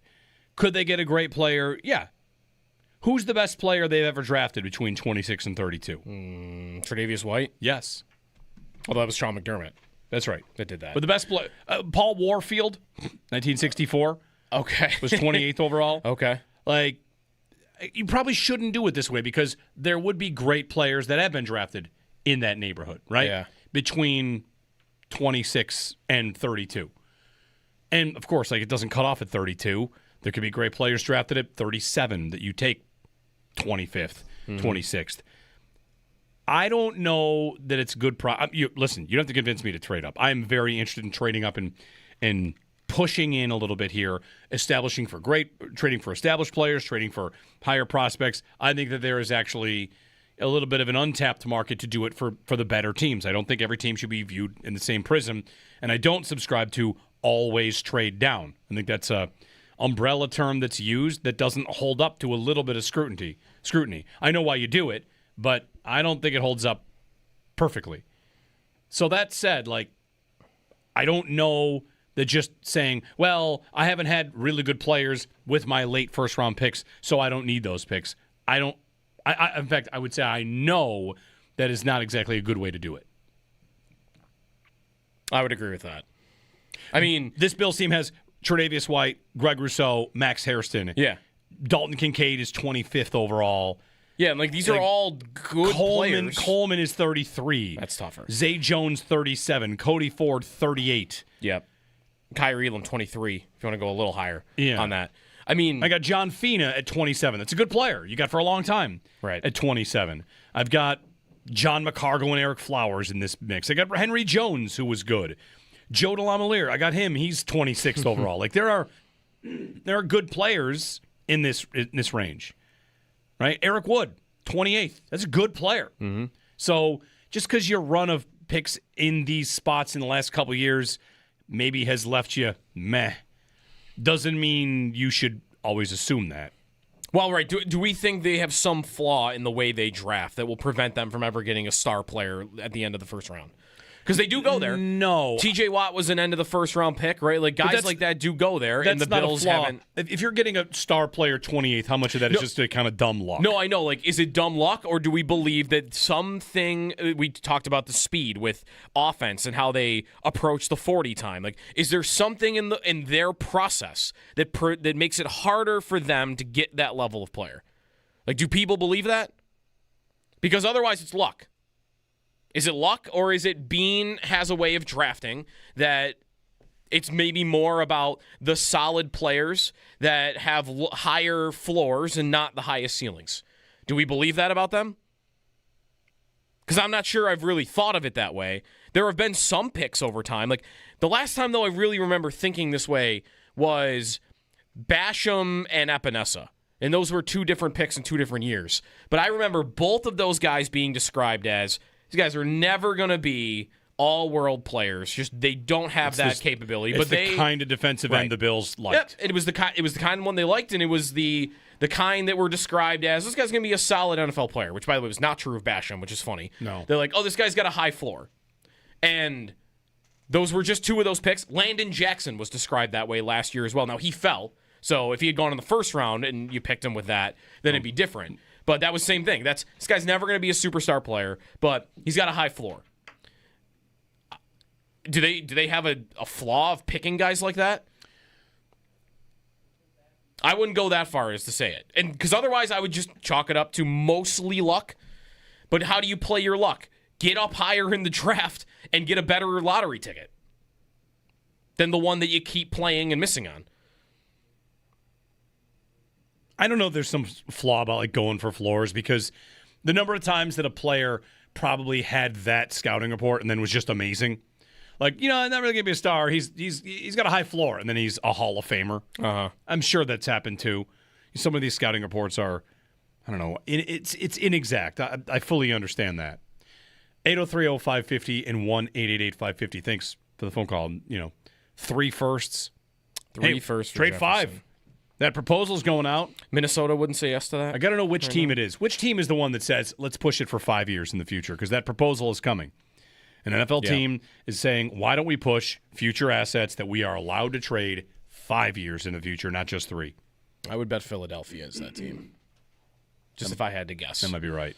I mean, it's just a good guess for everything like that. Yeah. Howie Roseman wants to offer 5 first-round picks for Joe Burrow. That's what he wants. Have you seen the C.J. Stroud chatter? No, not about his contract, right? Or about trade. There's a trade. I haven't seen trade chatter. Yes, there's a little bit of trade chatter around C.J. Stroud. Todd McShay, don't be surprised in the next couple weeks as we get closer and closer to free agency, there's going to be some big-name quarterbacks currently in destinations that have contracts that are going to be targeted. Teams are going to be aggressive. C.J. Stroud is one of them. Does he need new scenery? Mm-hmm. He also mentioned Burrow and called him a long shot. But Stroud. If Stroud's contract negotiations get sticky or the Texans prefer to punt them to next year, will there be friction? Could that impact the Texans' offseason? Might someone swoop in to see if they could pry the 24-year-old away? That's Albert Breer writing last week. Yeah. There are questions other teams have certainly asked as Stroud's gone through his ups and downs. So it's not like they're shopping him, but I've got 2 now, Breer and McShay, asking, like, wonder somebody offer something for Stroud. What should they do? The Texans? Yeah. Oh, this is that famous spot where no one wants to go to quarterback purgatory. No one wants to do that. But aren't they kind of in it, though? Like, isn't he... Well, I mean, it was the playoff game doing a lot of work in my head right now. He was so bad in the playoff game. He has taken sacks like crazy. But maybe you could argue that his line has been so bad that it's not his fault. He's been so underwhelming the last 2 years. I kind of feel like they are there. In purgatory? Their offense. Their offense stinks. They're in upper purgatory? Like, it's not even like when Tua was up for a contract and he had led the league in passing the year before and he had been pretty good the next year. And it's, well, our offense is good and he's at the center of it while we're winning some games here. Like, that is different than, to me, your quarterback is on a winning team that everybody knows is just carried by the defense. Carried by it. So, okay, you're going to move off of him to whatever you want, and what? You're going to go from the 24th best offense in the league to the 26th best offense in the league? Like, I don't feel like there is a lot of room for them to go down as an offense. Stroud's QBR this year was 11th in the NFL. Really? Yeah, 11th. That is stunning. Ahead of Baker, Herbert, Lawrence, that is stunning. Nix, all right. Caleb Williams, 11th. Did it feel like 11th? No. Not at all. No. I mean, we had people the week of Bills-Texans saying that Davis Mills was a bigger threat. I don't know if that ended up being true, but I don't know. If I were them, I would not pay him. I would go another year, punt it off, and, the relationship being fractured, sure, that does happen, but the Cowboys did that with Dak Prescott for 4 years, and what ended up happening? They just signed. They're still together. Yeah, the franchise tag. You can... Relationships do suffer sometimes. If I'm the Texans, what do I do with Stroud? I'd probably wait. I would wait. I would not pay him now. Yeah. I would not lock into it. Because, listen, you can end up in quarterback purgatory if you decide not to pay him. You also can end up in a tough spot if you do decide to pay him and 2 more years go by and regression continues. Look at what the Dolphins are doing right now. Careful on regression. I'm not sure he has had regression. Well, he did from his rookie year. If you want to do like the last 2 years, there's a lot of ways to look at it, but you want to just QBR. Last year was his best year. Better than his rookie year? Yep. Just QBR was his best. He did not throw for nearly the numbers. Right. But 19 touchdowns, 8 picks in 14 games, a higher QBR. Yeah.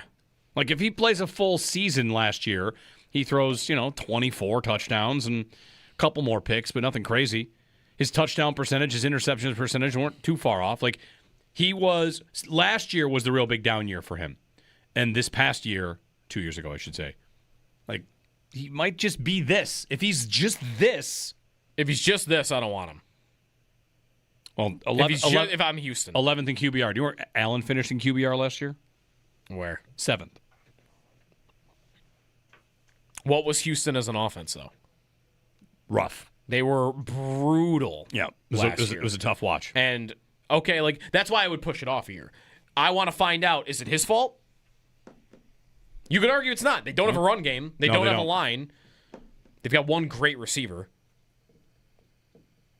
I mean, 2 years ago was pretty damning because they built around him, right? You still had Laramie Tunsil. You had Diggs and Tank Dell for a while before they got hurt. And that was his worst year with the best receiving core he had.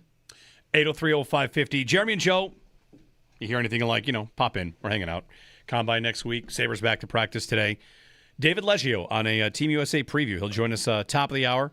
Chat with him. 803-0550 on WGR. Also now on the FM dial, 104.7, 107.7 FM. News today that Mike Evans plans to play and might also test free agency. Where does he land on your list of ideas? Well, I think if you foil it against, okay, would you rather trade for A.J. Brown or sign Mike Evans?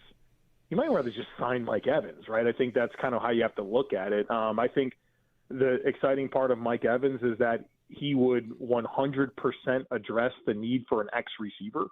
And that is a staple of a Sean Payton offense. They always have that guy, whether it's Michael Thomas or it's Marcus Colston or currently Cortland Sutton. Like, that player matters for what they want to get done. And, Keon Coleman's supposed to be that player. I'm not convinced he will be, but Mike Evans would immediately give you that piece. Now, Evans has been a good route runner and separator in his career. I do worry a little bit about his age and coming off of the injury, and that Josh Allen is not necessarily a throw guys open type quarterback, right? So it would be interesting to see how that comes together. But for that true X role and maybe getting a lot of impact for a modest deal, that could be a really good pathway to go down. I think you'd want to add a little bit more as well, whether that's a day 2 pick or another veteran along the way. But I think Mike Evans would be a heck of a place to start this conversation. So in the trade market, would you consider A.J. Brown as an idea to fit into what you just laid out? Well, I think A.J. Brown is a player that I get nervous about how he will age. And I don't know that that's this year or next, but I think that's a skill set that, you invoke names like Des Bryant or Alshon Jeffrey, and you're like, well, yeah, that's probably not a mid-30s type skill set. But he turns 29 in June. I think there's a couple of years of him, still being kind of the player he's been for the last few years.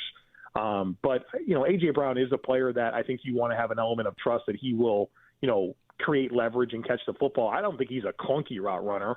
I don't think he's a dynamic separator. He's probably somewhere in between, but in terms of being a true X receiver and, being able to win those quick, in-breaking routes and, work back down stem and create leverage. And, of course, he's unbelievable after the catch. And he will, he's also a receiver that wins vertically with body positioning. And I think that has at times not been a good formula for Josh Allen. But, you've also seen Gabe Davis as a guy that was a body position player down the field. I think it can work with A.J. Brown. And obviously it's not a huge contract to take on. I think the biggest question I have about A.J. Brown is, Philadelphia. Are they going to take a $43 million dead cap hit to move on? It's dicey there with kind of how the temperature is of that offense especially. But, that's a tough pill for Philly to swallow, although I think a lot of people are expecting that there's a good chance A.J. Brown gets moved.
What do we got here?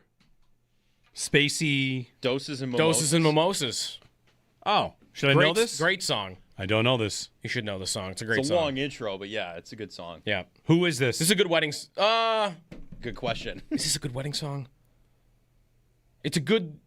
No, because it starts too slow. It takes too long.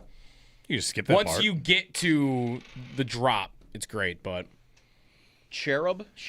Yeah. No. All right. Take your word for it.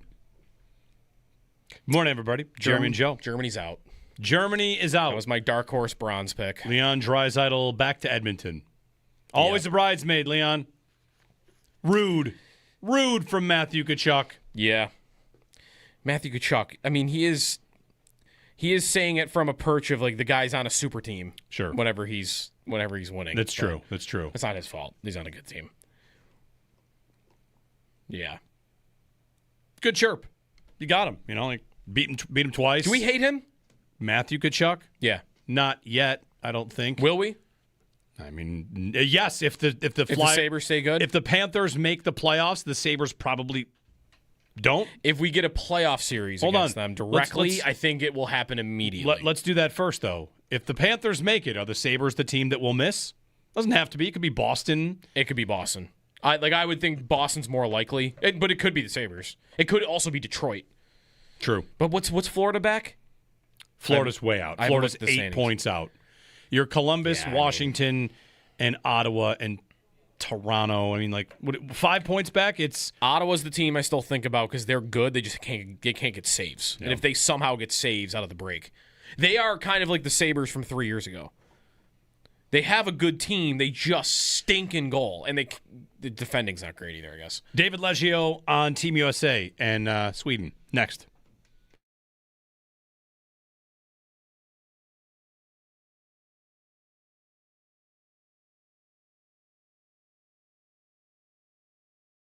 I was reading a little bit, Toronto-based media, that Austin Matthews has a lot on the line here.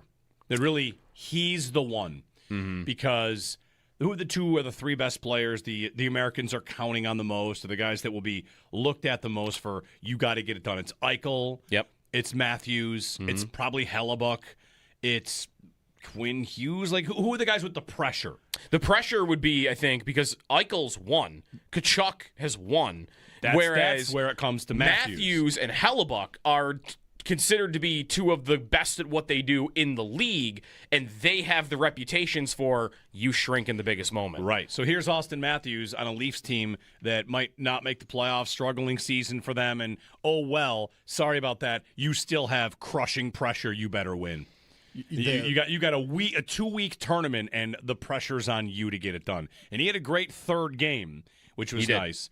I saw Travis Yost asking, and there seems to be a general conversation about who the best American player is, and that Eichel has passed Matthews, and whether or not Eichel is clearly better, and we can all see, like, okay, it's pretty clear who the better player is. But Matthews has had a strong couple of games. He really has to win something. And by he, I mean he is a member of a team that wins something, has to win something to kind of get people off his back. So big game for Matthews on a Wednesday, on a Wednesday in February. At 3:00 in Italy. Right. Yeah. Good luck, man. I would think that McDavid has more of that than Matthews does. He's been to 2 Cup finals in the last 2 years, lost them both, and now he's in the biggest spot in the sport other than that. He scored the game-winning goal at the Four Nations, which is not a big tournament. I don't know that I want to... I think McDavid is in mostly Allen territory, which is, we know you're good enough, and it's not your fault. Right. And I don't think Matthews has that. That's fair. He's I think definitely that's fair. great. It's almost like McDavid is Allen and Matthews is Lamar. Sure. It's not just like McDavid's not winning, but he has been I almost said incredible. Florida has shut him down pretty well. Whatever. But like, He won the Conn Smythe as a loser, right? That's right, 2 years ago. Like, the general scope, for the most part, he shows up. He's still the best player on the ice. They just haven't won. Whereas, and that's Allen, right? For the most part, you know, you can point to the Denver game if you want. But for the most part in his career, he rises to the occasion in the big game, in the playoffs, but they just don't win. Whereas Jackson has shrunk a bit, has played worse than he has in regular seasons. They've lost. That feels like Matthews more so, which is sometimes you do this disappearing act, and I don't know where you went for games 3, 4, and 5 of a playoff series.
Olympic hockey gets spicy here in the greater Buffalo area as Tage Thompson and Team USA take on Team Sweden and Rasmus Dahlin after their win over Latvia yesterday. Puck drop set for 3:10 for the quarterfinal. From here on out, it's win or go home.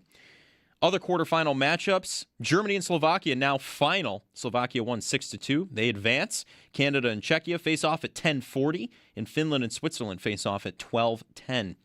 In other news, in the men's free ski big air, Norway's Tormund Frostad edged out Team USA's Mac Forehand for gold. The U.S. was upset by host nation Italy in men's speed skating team pursuit gold medal race. They secured silver. And Team USA's fifth-place finish in biathlon is the best ever performance by a U.S. biathlon relay team. Not a medal, but a milestone. A look now at the gold medal rankings. Norway in front, 31 total medals, 14 gold. Italy in second, 24 total medals, 9 gold. USA in third, 21 total medals, 6 gold. Around the NFL, former Bills wide receiver Robert Woods retired from the NFL after 12 seasons. He signed a one-day contract with the Rams. ESPN's Kimberly A. Martin reports that Buccaneers wide receiver Mike Evans will play in 2026, and he'll explore his free agency options.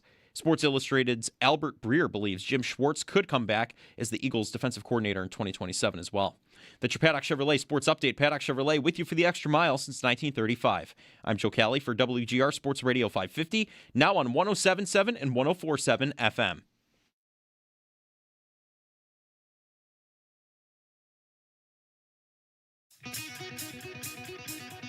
It's Jeremy White.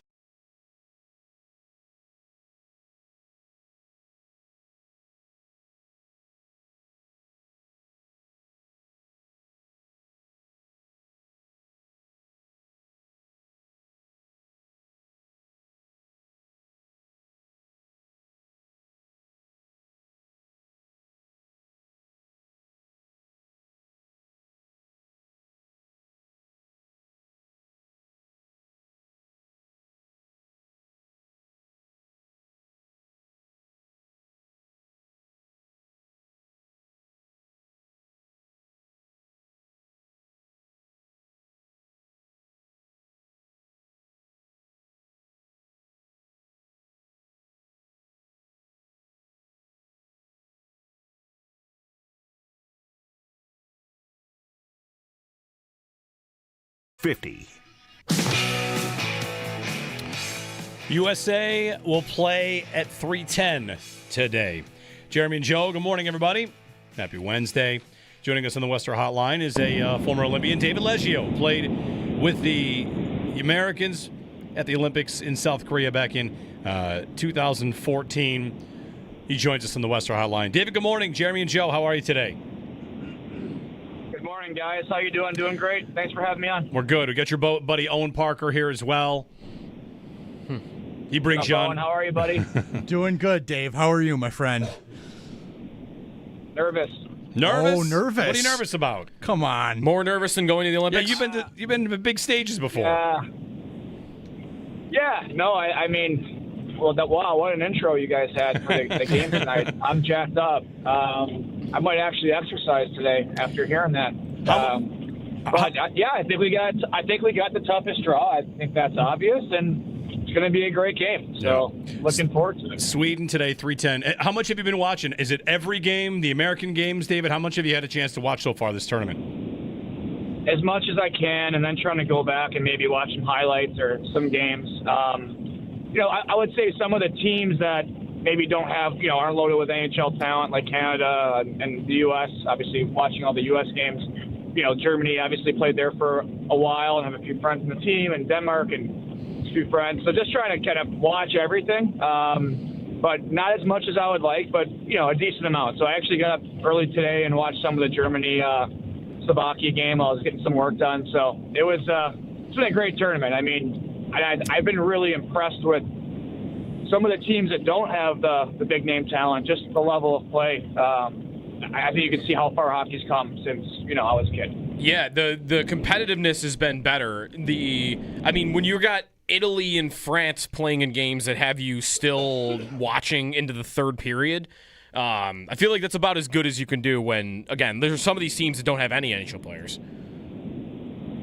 Right, and I don't know if, for example, I had a friend I played with in Hershey that got his citizenship and has played in Bolzano for a while, so he's Gaisley, so he was on the team, and really cool experience for him. And I know some guys in the past, Buffalo guy got to do that, back when they hosted last time.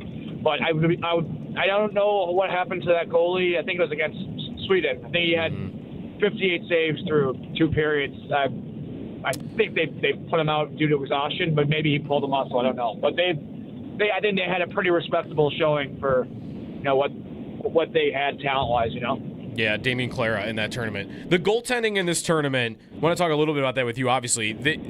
How tough is it to guess at what these guys are going to do? I mean, like Binnington is one of these where he's not good in the NHL this year statistically, and then he shows up to a short tournament and it could be totally different. Or on the other end, like Grubauer for Germany. He had some struggles today, great season in the NHL, but again, like kind of tough to predict when it's only, 5-6 games? Yeah, and I mean, historically, these, World Championships, Olympics, some of these teams that are good enough get by with exceptional goaltending. And I want to say U.S. in the World Championship, who did we beat in the finals? But it went to overtime. Was it Switzerland? Switzerland. Yeah, and Switzerland seems to always have this penchant for a guy just going off in these national tournaments. It's interesting. I mean, I think it played itself out for U.S. I know they gave Swayman a look, and I don't really, he let that one goal, and that was from far away, and they've since changed the coloring of the boards. I've had that happen to me. I'm sure every player's lost a puck before. Unfortunately, sometimes it ends up in your net at the Olympics, and I don't know, did they announce who's starting for Canada yet? I didn't see if it's Thompson or Bennington. I've not seen an announcement yet. I think it's probably going to be Bennington, though, it seems. The way I look at it is, like, for the majority of these teams, all these goaltenders are capable, right? So you're trying to find the right one. And I think that in these short tournaments, like, it's not like you're playing these guys all the time. And a lot of playing goal is reading coverages and trusting your teammates. So obviously you just have to go with the feel with, who you think will get the job done and maybe who you feel the guys would like to see in there, because I think that's a big part too. But, for the U.S., obviously they have an embarrassment of riches. For Canada, I think they have 3 good guys. You can make a case for all of them. Obviously, Benner has not had the best year, but, he's also not playing for St. Louis right now. He's playing for the stacked Canada team. So it'll be interesting to see. To that point about reading coverages, David, how complex do systems get? Can they even afford to get in tournaments like this? And how different do you think the tournament would actually be if they had, more time to play together, work together? Because you're just, you're throwing together these super talented squads and saying, good luck, here we go, 3 games to get ready and knockout stage. Yeah, I don't know. I mean, you take U.S. and Canada, for example, the players are amazing, right? Like the very best of the best.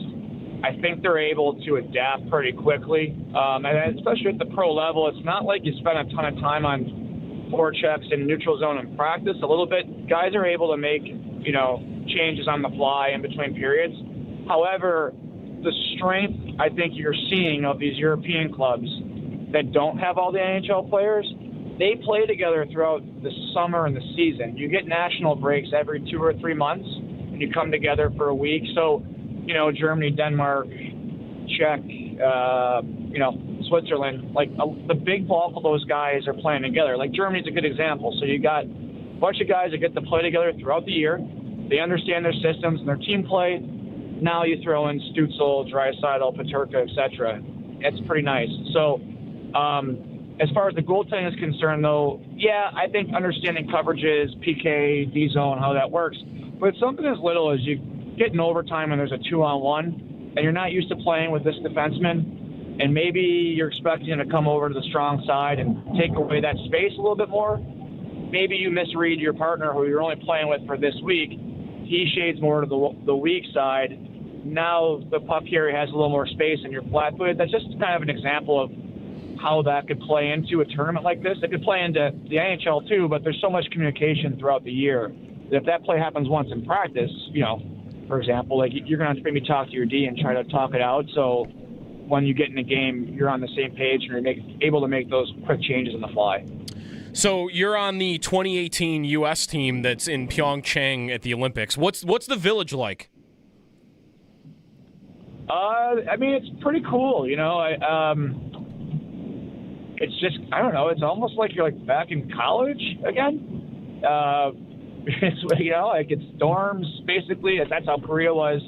And you got the cafeteria, and you got some hangout areas, and in your, in the USA, in our building, it was all the arena sports. All the ski sports were about an hour away in Pyeongchang. We were in Gangwon, so, we had the curlers, we had the speed skaters, we had the figure skaters. Hope I'm not forgetting anyone, but so it was cool. You kind of there would be a room downstairs in our building where you can go do Normatex, some recovery options, some snacks, a lot of Uncrustables,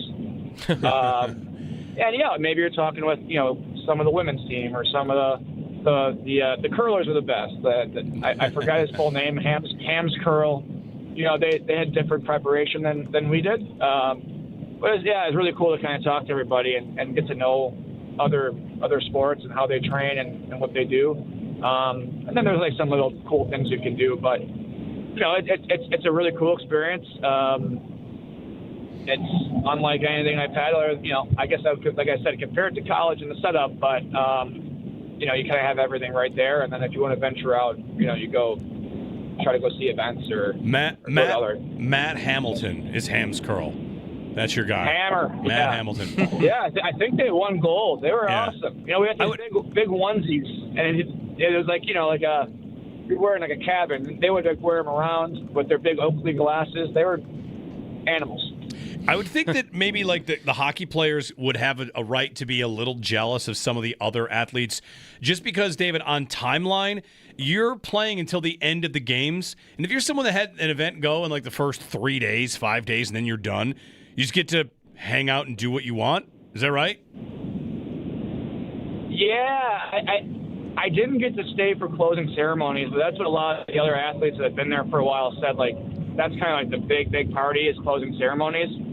And then, as the games go on, I think more people are going out to the different houses and doing more events. But obviously in the beginning, everyone's training and competing. So I think for the most part, some of those athletes stick around and do hang out and have a good time until closing. But I know some of the athletes had to go as well. So I don't know. We were lucky with our timeline. Unfortunately, my season in Germany was kicking back up before the end of closing ceremony, so I had to go.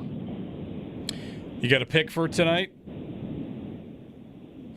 Well, yeah. I mean, I think U.S. is the Gonna get it team. done? I mean, yeah. On paper, I think we're superior, but it's hockey, and in a one game, you never know. I mean, I'd be curious what you guys think. For me, it's you get over there, you're a little jet lagged. You get accustomed to everybody. You're playing together, figuring out line combos. But obviously, we haven't been tested like Sweden has with the game against Finland. So that's right. The thing that will also. Yeah, the thing, David, I think about this U.S. team so far is they look like they need like 10 minutes to wake up every game, and hopefully, I'd imagine that today that won't be that way because it is a knockout stage game. But it looks like they've needed a little bit of like a ramp up time so far. Yeah, I agree, and I mean, who knows why that might be. But I don't know. I mean, I hope they feel good with their combos now, and they're used to playing with each other. Obviously, I mean, this is one of the most talented teams I can remember that the U.S. has had, and probably the best odds we've had in the Olympics ever. So it's really exciting. I'm looking forward to watching it with family, and hopefully we're talking about the semifinal game, tonight. David Leggio on the Western Hotline. David, thanks very much. Enjoy the game. Thanks, guys. You too. Take care. All right. David Leggio on the Olympic experience. Was there in South Korea in 2014. 2018. 2014 was the last NHLers, and then 2018 was the first time they didn't go. Which also, in part, I'm sure was because the games were going to be on at like 2:00 in the morning. Right? Yeah. It's hard to sell NHL maybe on grow the game when the games are on at 2, 4, and 6 in the morning. Yeah, he went 2018. There's a picture of him on Wikipedia with Team USA in 2014 on like some level of USA stuff. So anyway, maybe Worlds or something. Yeah, he was known for throwing the net off. Gotta respect on that. one on breakaways or 2-on-0s. 2-on-0s. Anybody that makes a move where they're like, "That's too smart. We have to change the rules." Yeah. Did they change the rules on that? Yeah, they did. They did. They saw. I think it happened some other time in a different league after Ledge did it. But yeah, there's a very famous clip. He did it multiple times. He's done it twice. Yeah, he did it for Red Bull once. I forget where else he did it, but when he was playing in Munich, he one did was with the Amerks, I thought. Yeah, that might be right. An OG, like when he was back here in Rochester, and yeah, that's 2-on-0 breakaway, and he turned around and threw the net off to get a penalty shot, which is a 1-on-0. Right. It was, that's Leggio. He's the smartest guy I know. That's galaxy brain on the spot. So what they changed the rule to, though? Now it's I believe it's a goal. Yeah, is awarded. Awarded goal. It's just you get a goal if you turn around and do it. Come you know on. who did it? At least make it a penalty shot and a power play after to give them a goal. Yeah, I think guess I Lundqvist did it at one point, and that's what got the rule changed. Yeah. I think Lundqvist did it in the NHL, and they were like, "Oh yeah, we can't have this going on over here." It was not a good scene. Yeah. But yeah, always good to talk to Ledge. He's my mentor coming up, and I've got all the respect in the world for him. I think he's super smart. So glad we could get him on to talk a little bit about what that was like in 18 for him and what it's like for these guys now. It's fun. Just wondering how much nerves I'll feel today at 3:00. I also want to admit that I won't feel. I don't think I'll feel much for the U.S. until they get to the gold game. Because it almost feels like beating Canada is gold. Yeah. Like if I were to offer you... Did you feel that way during the TJ Oshie shootout? Because I did. I remember being out for the TJ Oshie shootout, and the sheer spectacle of it was amazing. Yeah, I remember having the butterfly nerves, though, that I haven't felt for the Sabres in 12 years. And that was 14 years. That was a game to advance, yes? That was a knockout game, and that's Russia. Right. Which you might care as much about beating them as Canada. Like beating Canada, granted, they can't meet until the gold medal game, but if it is the foregone conclusion that it's these two teams, put it this way, if the U.S. were to lose to Sweden, I really wouldn't care who won. I would not care if it's Sweden over Canada. It'd be nice for Dahlin to win gold in Sweden. Yeah. No doubt it would mean a lot to a lot of these players. It would mean a lot to the Canadians. I certainly wouldn't feel like I've got to root against Canada. I don't think. A lot of these players this is for a legacy. So yeah, it's win the gold but beat Canada doing it. And if the US were to have met Canada in the semi, like let's say that it's U.S. Canada today because somebody lost a group, and they won this, to me that would, I know like it makes it sound like beating Canada is the goal, and that's not true, but that's the game that will feel nervy to me. Then again, by the 3:15 today, you might find me pacing. I don't know if I don't feel it because it's 3 p.m. I don't know if I don't feel it because the prelims were such a, like it's a small sample size tournament. And any one of those these days, I kind of know, like, you got a bad draw. What are you going to do? Mm-hmm. Maybe I'm too beaten down by my favorite teams losing. Really? that could be it too. That might really be it. Yeah. Yeah. Like I got nervous in the Denver game. See, I think I will, even though it's a short tournament, what will overcome that for me is that you just don't go that often. And you got to wait 4 years until you get another chance at this. And then there's a World Cup of hockey. Yeah, and we'll see what that is. How truly different is that going to be? Isn't that going to be a better tournament? It won't be such worthless. It won't be as different as it's been. Well, I guess it's been. They've only done it one time, and they did it before the NHL season started, which made it weird. It might not be that different. It might not be that different. It'll just be... But even that'll be 2 years away. It's 2 years away. I can't do this every year. Which is what stinks about it. It'll be 8 hockey nations, which is a better number than they just had 12, and 4 of these teams don't need to be there. So in 2 years they'll do it again, and I think that'll be exciting. It'll be all the NHL players will be right there. We don't yet have host cities for that, the World Cup of 2028. No, there have been bids. There have been cities that have been bidding for it. Who did I see was the favorite? I don't remember. Montreal.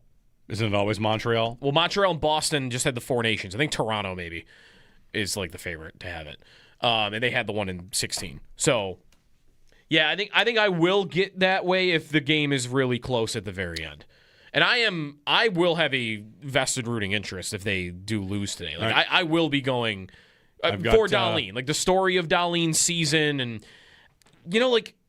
also I can empathize with any player that's been through this whole thing with us, right? And he's been on this team not winning, having meaningless games every single spring for 7 years.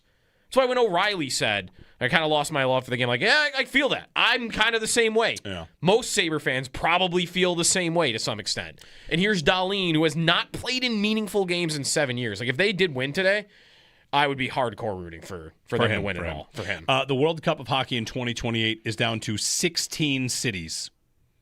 That's from December. Down from what? 16. They've narrowed the list to 16 host cities. Did everybody bid? 10 in North America and 6 in Europe. I doubt they're going to Europe. The league will choose 1 host city in Europe and 1 in North America. Each will host separate round-robin pool play leading to the semis and the final taking place in the North American city. The World Cup of Hockey will be split over the ocean. Okay, I did not know that. So some games are going to be in Europe. 1 pool in Europe, 1 pool in North America, then they come and play in the North American city. Does that mean the city. U.S. and Canada are going to be in the same pool? And they'll both play in North America? Because they're not going to have the U.S. or Canada go over there, right? You would think. There's no way they're doing that. Like Canada plays all its World Cup of Hockey games in I think they're going to have a group here France. that's U.S., Canada, and throw whoever else you want that's not going to advance. And then on the European side, Sweden, Finland, Czechia. Who knows if Russia's not in for that? Not yet. No. Because the NHL says Czechia they're... and Slovakia over there, and you give the U.S. and Canada the weakest European teams. Okay. I think that's probably what you do. I didn't know that they were doing that, though. That's February 2028. Buffalo's not on that list, right? Not that I know of. Bill Daly confirmed that Montreal and Boston are on the North American city list. Okay. He did not comment beyond that. Okay. So we don't have the cities that have bid. Narrowed to 16. Yeah, It's funny. 16. All right. 6 European cities. What do we think? Helsinki, Oslo, Stockholm. Probably not Oslo. No? Norway might not be there. They might. Grow the game. Yeah. Grow the game. They might want to bid for it. They're just going to get bodied by whoever they play. Sure. Prague, probably. They'll go to the hotbed hockey cities. It can't just be Paris. No, because Paris doesn't care about hockey. These are just host cities. I know. For a world event. But you're going to want a rampant atmosphere and fair. You're going to get that if you go to like Prague. You're not going to get that if you go to Paris. You might not get a full building if you go to Paris, honestly. I did go to the World Cup in 2016, and it was great. It was like everything they did around it. Like there was a fan village around the arena area. Was that? It was in Toronto. And maybe they split it. It was like Toronto and Montreal, but whatever. The Toronto games, we went to a couple of them. And like the whole thing was, shooting galleries that everybody could take part in, like your hardest shot competitions for fans. And they did a really cool job like putting on the whole event. And it was like a day pass. It was kind of, it reminded me of like when you buy March Madness tickets. Yeah. How like you buy it for the day. Yeah, you go in and out. That's what we did. So we watched like, it was I think Ralph Kruger's Team Europe with all like the other European teams played in the morning. And then we played, and we watched Russia versus the North American Young Guns at night. That was cool too. That was great. 2 NFL notes. 1, the Niners will play a game in Mexico City, which means they're going to go to Australia and to Mexico City. The Niners will in the 2026 season. And the Chiefs have restructured Patrick Mahomes' contract and opened up how much in cap space? Ooh, let me take a guess. They opened up $27 million of cap space. $43 million. Having a quarterback you know is going to play for you for 10 years is a massive advantage. Is there anything on his recovery? I've seen very little. Aiming to be back for the start of the regular season. It's all we really know. Okay. He tore it in December. He said he's aiming to be back for the start of the season. Okay. ACLs are different. Jeremy and Joe, 803-0550 if you want to pop in with us. $43 million. Come on, Bills. Let's see it. Let's open up that cap space so we can start dreaming about, I don't know, whoever. All of them. All of them. A.J. Brown. $43 million in space just on a Mahomes restructure. There you go. Jeremy and Joe on WGR. On the FM side as well on 107.7 and 104.7 FM. News today that Mike Evans plans to play and might also test free agency. Where does he land on your list of ideas? Well, I think if you foil it against, like, okay, would you rather trade for A.J. Brown or sign Mike Evans? You might rather just sign Mike Evans, right? I think that's kind of how you have to look at it. I think the exciting part of Mike Evans is that he would 100% address the need for an X receiver. And that is a staple of a Sean Payton offense. They always have that guy, whether it's Michael Thomas or it's Marcus Colston or currently Cortland Sutton. Like, that player matters for what they want to get done. And, Keon Coleman's supposed to be that player. I'm not convinced he will be, but Mike Evans would immediately give you that piece. Now, Evans has been a good route runner and separator in his career. I do worry a little bit about his age and coming off of the injury, and that Josh Allen is not necessarily a throw guys open type quarterback, right? So it would be interesting to see how that comes together. But for that true X role and maybe getting a lot of impact for a modest deal, that could be a really good pathway to go down. I think you'd want to add a little bit more as well, whether that's a day 2 pick or another veteran along the way. But I think Mike Evans would be a heck of a place to start this conversation.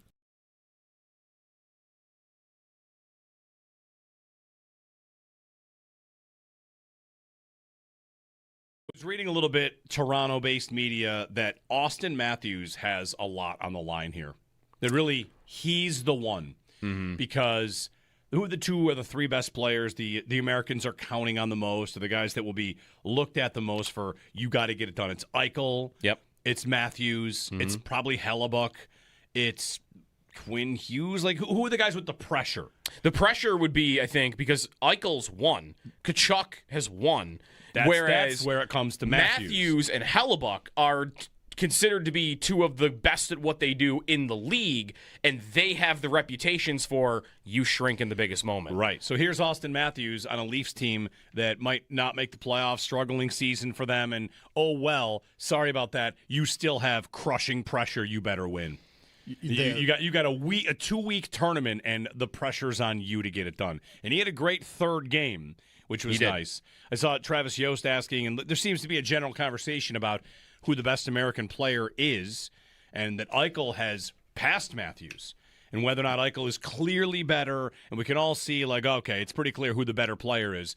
But Matthews has had a strong couple of games. He really has to win something.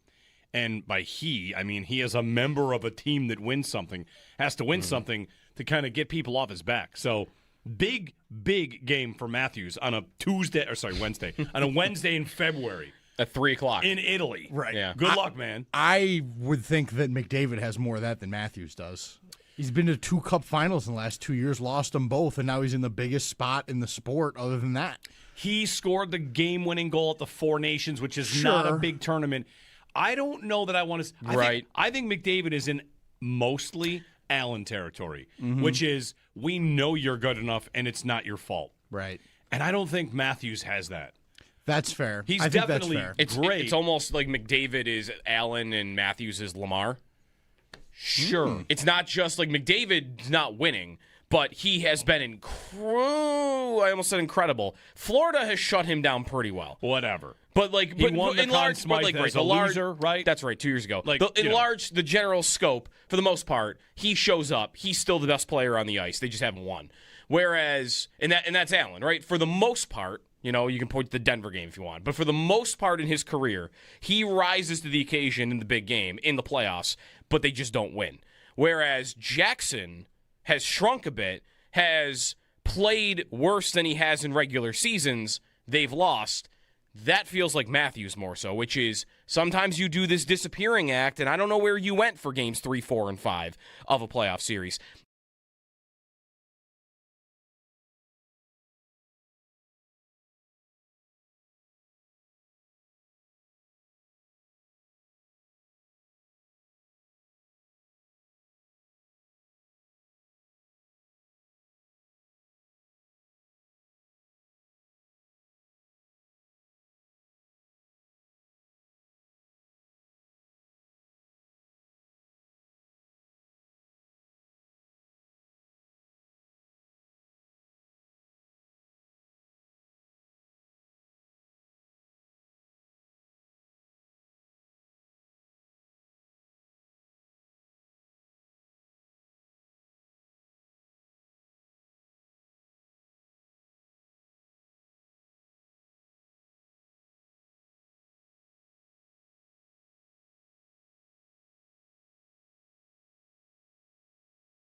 We sit here right now talking.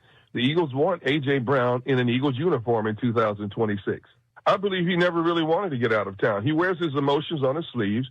He was frustrated, not with just him not getting the ball more, but with the offense being as inconsistent as it was. Now, some people handle their emotions, as we all know in life, differently than others. Some people speak their minds quicker than others. Some people let their frustrations boil over quicker than others. And in several instances, that was the case with A.J. But A.J. has always wanted to be here. He just wanted the offense to be similar to what it was in 2024 in terms of production. A.J. Brown. All right. You going to stay put? Maybe. Eagles fans are constantly frustrated, it seems. I just saw a story that Jalen Hurts was named the most hated player in the NFL, but it's basically by like his own fans. By Eagles fans themselves that are just constantly mad about the Eagles. 803-0550. Today's the first day of Lent. Ash Wednesday. Right. First day of Lent. You ever given up something for Lent? Nope. I have. A couple times. Younger, when I was young.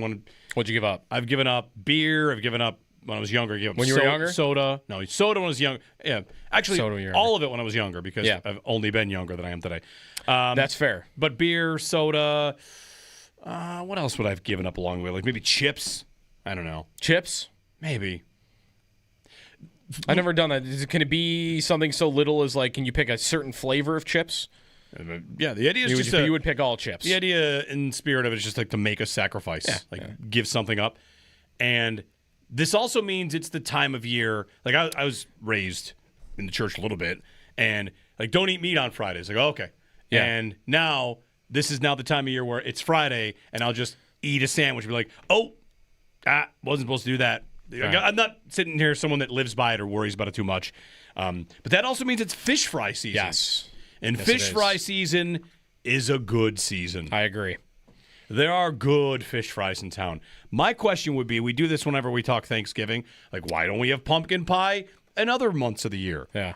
You could definitely get fish fry any time of the year. It's just that this time of the year, the fish fry gets the spotlight. I've done it, for sure. Like summer fish fry. It's great. Absolutely. But now it's like a regular occurrence because everyone's got it. Do you have right? some sort of terrible take to share about tartar sauce? What would a terrible take be? That it's bad or something? No, I'm fine with tartar sauce. Like a nice fish fry, squeeze the lemon juice over it. I like a little vinegar over it sometimes too. I don't like that it's named after the bad stuff on your teeth. That immediately, tartar. Like that immediately takes me off. Now this is a take I can get behind. Yeah. I also think it's probably not named after that. They might share a name. Right. Right. Okay. Yes. But still, even in sharing the name, I just think of dirty. Are we sure it's not dirty? I mean, there's tuna tartar and beef tartar. Like it's just. Is it right? tartar That's sauce? where it comes. Yeah. It's. Yes. Yeah, sauce tartare. It's steak tartare. It's a French thing. Yeah. It derives from French. So it's technically tartar sauce. It really is. You're right. Mm-hmm. Mm-hmm. Yeah, it's fine. I would never eat it on anything other than like in a fish fry setting. Yeah. Ooh, I think it's underutilized. I would say. What else am I putting it on? You would put it on a burger and just not even really know it is tartar sauce. Yeah. It's because it's mayonnaise and relish. Yeah. Right. And if I put relish and mayonnaise on a burger, you're just eating it. You're basically making tartar sauce on your burger. It's pretty good. It's pretty good. All right, that's not a bad take. They make burger sauce is like tartar sauce just with hot sauce also. Yes. Yeah. Okay, that I probably had too. Some paprika. Right. Yeah, mayonnaise, but I'm not, pickles. These places are not putting tartar sauce on your burger. They're doing it separately. Sure. Right. What am I doing with I have a jar of tartar sauce. If you just I have it already. If you just put that on a bun and put a burger in there, I could do that. That would just be good. Do you do that? No, but maybe. Okay, well there you go. Maybe I will. Why not? You haven't done it yet. What else? I'm not going to dip a French fry in it, right? Some people do. Absolutely. Oh, yeah. Absolutely. You don't dip your French fries with the fish fry in the tartar sauce? What are you doing? I am doing that. Yeah. I'm not. If I'm having something that has a meal with fries, what do I want to dip the fries in? If it's not ketchup, and I might go for like a honey mustard. I'm never asking the waitress for, you got some tartar sauce? Right. But you went to a restaurant, it's called like Johnny Tartars, and it's complimentary tartar sauce. Now are you dipping it? I'm at a place called Johnny Tartars. I feel like when it just sounds like you're saying I wouldn't order it, but if it were there, it would be like, sure. If I had a restaurant that's called it's got tartar in the name, then I will maybe do that. Tarzan's Tartars. It's just specialty sauces. I would be open to doing Might be that. $1 million idea here. Hot dogs. Tartar sauce. We're bringing back Kahunaville, but with a tartar sauce vibe. That's the whole idea here. Hot dogs. Hot dog with tartar sauce. That one I'm not. That's messing. the line on a hot dog. I'm not doing mayo on a hot dog. Mayo on a hot dog. I don't eat mayo in general, but I've seen people actually. do it. Now that we say this, I bet a Sabres dog of the day has had tartar sauce on a hot dog. I bet they might have done something. Do we have a running list of do we can go back on dogs of the day? I'm not sure that's true. A good fish fry. Like it's nothing better. Any sort of fish sandwich, also, by the way, has to have tartar sauce on it. Oh yeah. Fish is also the one thing you can get like a sandwich where I don't know how you feel about when the meat is coming out the sides of a sandwich. It's kind of annoying unless it's a giant fish on a sandwich. Yes. And I get like a fish entree, and then I get into the sandwich, and then I get like a third entree. Yes.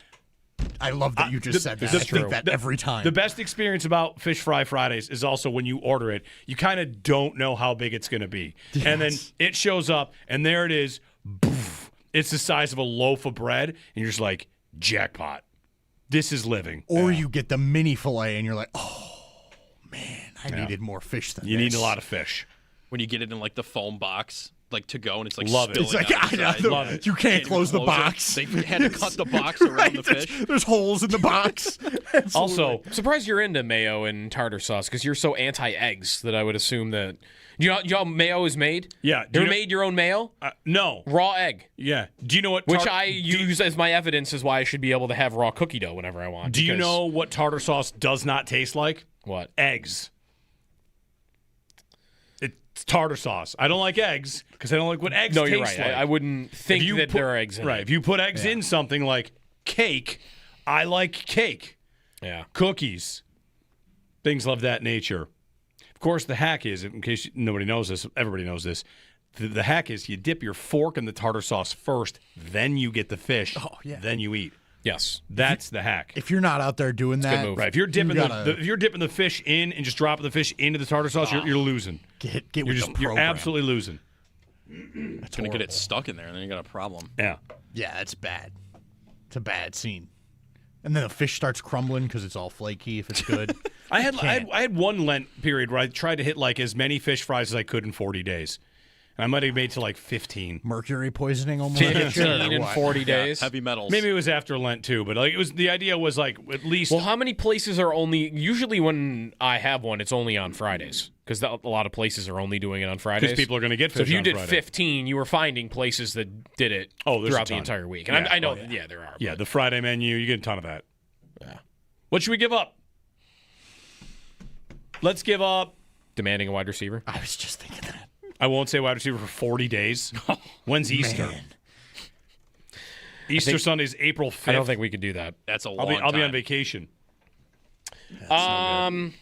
Let's give something up. I'll give up Wearing hats. No, I'm not doing that. Wow. That would be big for you. Not doing that. You mean it's got to mean something. A real sacrifice. It's got to be. That's a sacrifice right there.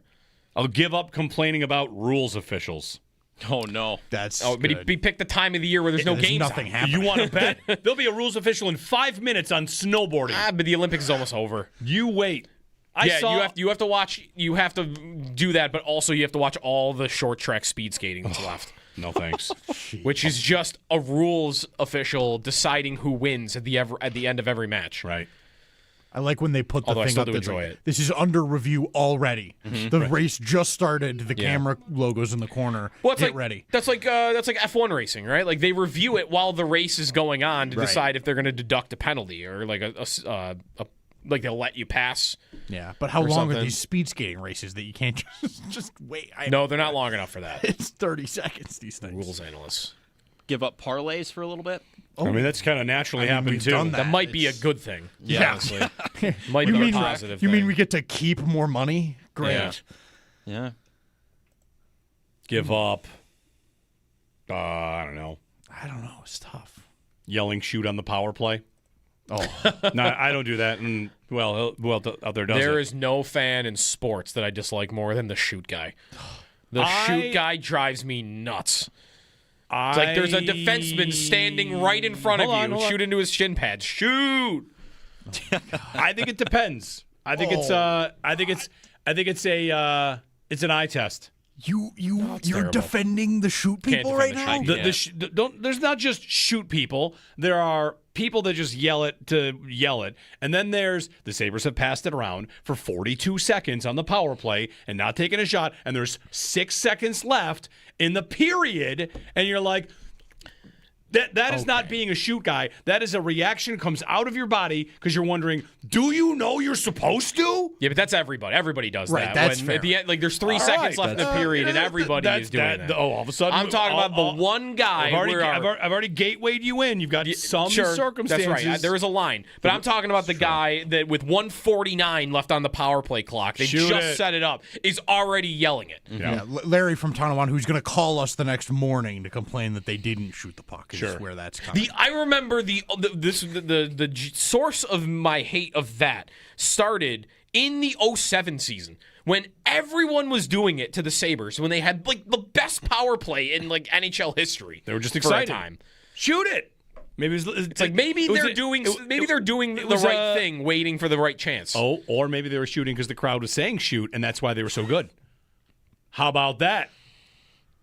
Who's worse? Are we all upset with the power play going into the stretch run of the season? Yes. Yes. Yeah. What if we just decided, let's try yelling shoot as a fan base? Like from the jump? Right. As soon as it starts. And just how long we could hold the note, like it's a third down for Buffalo, the Bills. Right now, when they're on the broadcast, like, in Buffalo, they're trying this new thing in the stands. Every fan just yells "shoot" the entire power play. It sounds like 2 minutes of booing, but they're yelling "shoot." That's awesome. I'll try anything. Who's worse, get in the hole guy or shoot guy? Oh, get in the hole. Get in the hole guy is the Yeah. worst guy. That's the worst guy. I agree. See, I don't think that actually does anything to the player. Sometimes I think the shoot guy actually impacts what's happening on the ice. No. Because the players are getting they're feeling that pressure when the whole crowd is starting to do it. You don't hear that. That's not. Oof. I did. You don't hear it? I never heard anything that was getting chanted at me. I when was yelling playing. "save" at you, not "shoot." Right. Though. Save. One of my dad's favorite stories was when we were in Amarillo when I was down there, and they started chanting my name the second the puck dropped, like, Parker sucks, and I never knew it was happening during the game. I had no clue. It was locked in. But it was like my dad told me afterwards, like, that was the coolest thing that's ever happened. Nice. In the chat, there's a breadcrumbs or beer battered for the fish. Beer battered. 100%. Did you say you've never had it, Joe? I've never had it with breadcrumbs. Oh, okay. I thought you said beer They're battered. like No, of course I haven't. Beer battered 1,000 times. Yeah. Yes. That's not even. I don't even call that the same thing. A fish fry with the breadcrumbs is that's a fillet. That's like a fried fillet. I don't know. I don't even think of that as a fish fry. Yeah. All right. Extendo Sports on the way. We'll wrap things up, pass off the Northtown Automotive Extra Point Show. Brad Ryder in again from 1 to 3 today. No Tim Graham, he's still out sick, so Owen's going to be hanging out again. You're hanging out again? All right. I listened yesterday. Be listening today. And Team USA, 3:10. They'll take on Sweden. Tage and Team USA against Rasmus Dahlin and Sweden. It's at 3:10. Winners advance to Friday. Jeremy and Joe on WGR and, of course, on the FM dial these days, too, at 107.7, 104.7. I was reading a little bit, Toronto-based media, that Austin Matthews has a lot on the line here. That really, he's the one. Because who are the two or the three best players the Americans are counting on the most, or the guys that will be looked at the most for, you got to get it done? It's Eichel. Yep. It's Matthews. It's probably Hellebuck. It's Quinn Hughes. Like, who are the guys with the pressure? The pressure would be, I think, because Eichel's won. Kachuk has won. That's where it comes to Matthews. Matthews and Hellebuck are considered to be two of the best at what they do in the league, and they have the reputations for you shrink in the biggest moment. Right. So here's Austin Matthews on a Leafs team that might not make the playoffs, struggling season for them, and oh well, sorry about that. You still have crushing pressure. You better win. You got a 2-week tournament, and the pressure's on you to get it done. And he had a great third game, which was nice. I saw Travis Yost asking, and there seems to be a general conversation about who the best American player is, and that Eichel has passed Matthews, and whether or not Eichel is clearly better, and we can all see, like, okay, it's pretty clear who the better player is. But Matthews has had a strong couple of games. He really has to win something. And by he, I mean he as a member of a team that wins something, has to win something to kind of get people off his back. So big game for Matthews on a Wednesday, on a Wednesday in February. At 3 o'clock. In Italy. Right. Yeah. Good luck, man. I would think that McDavid has more of that than Matthews does. He's been to 2 Cup finals in the last 2 years, lost them both, and now he's in the biggest spot in the sport other than that. He scored the game-winning goal at the Four Nations, which is not a big tournament. I don't know that I want to... I think McDavid is in mostly Allen territory, which is, we know you're good enough, and it's not your fault. Right. And I don't think Matthews has that. That's fair. He's I think definitely that's fair. great. It's almost like McDavid is Allen and Matthews is Lamar. Sure. It's not just like McDavid's not winning, but he has been I almost said incredible. Florida has shut him down pretty well. Whatever. But like, he won the Conn Smythe as a loser, right? That's right, 2 years ago. Like, the general scope, for the most part, he shows up. He's still the best player on the ice. They just haven't won. Whereas, and that's Allen, right? For the most part, You know, you can point to the Denver game if you want. But for the most part in his career, he rises to the occasion in the big game, in the playoffs, but they just don't win.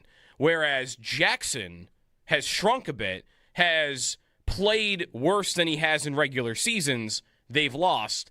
That feels like Matthews more so, which is sometimes you do this disappearing act, and I don't know where you went for games 3, 4, and 5 of a playoff series.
What did I have for you? Something I was going to mention.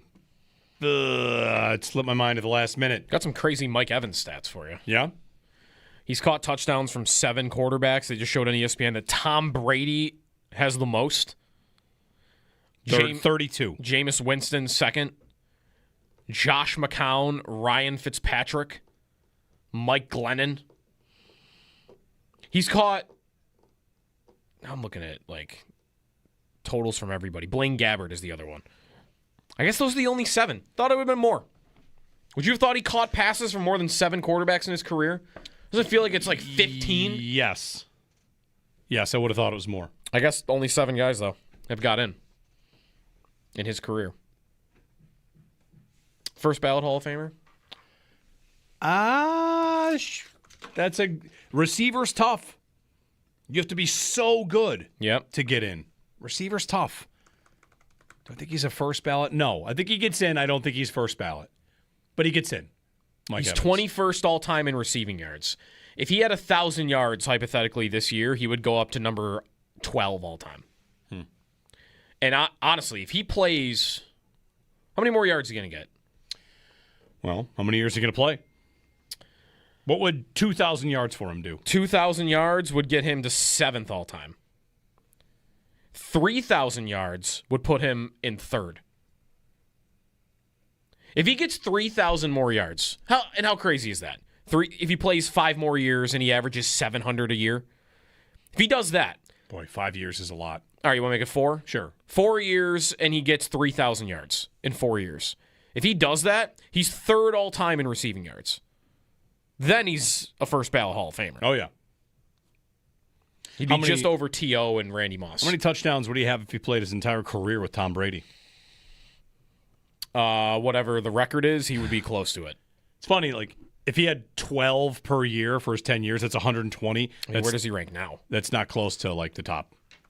He's 10th all-time in touchdowns right now. Receiving touchdowns. That's where he's going to be higher on this list. Well, actually, wait, there's a big gap. Big gap. If he had 10 more touchdowns, he'd go to 7th all-time. See, that one's tougher. Like, you're 3,000 yards from catching T.O. in receiving yards. You are 45 touchdowns from catching T.O. for third, and that's not happening. Currently on ESPN, would signing a number one receiver get the Bills to the Super Bowl? Why are they always talking about receiver? Maybe. Get up. Try something else. Maybe it would. They should talk about what they should do with David Edwards at left guard and Get Up, of course. That'd be better. I'm ready for some restructure news. We just got the Chiefs restructuring Mahomes. Like, let's see it. Where's the Allen, Spencer Brown, Deion Dawkins, and Dawson Knox's new contract, and the Bills have opened up $42 million in space. Let's have it. Ready for it.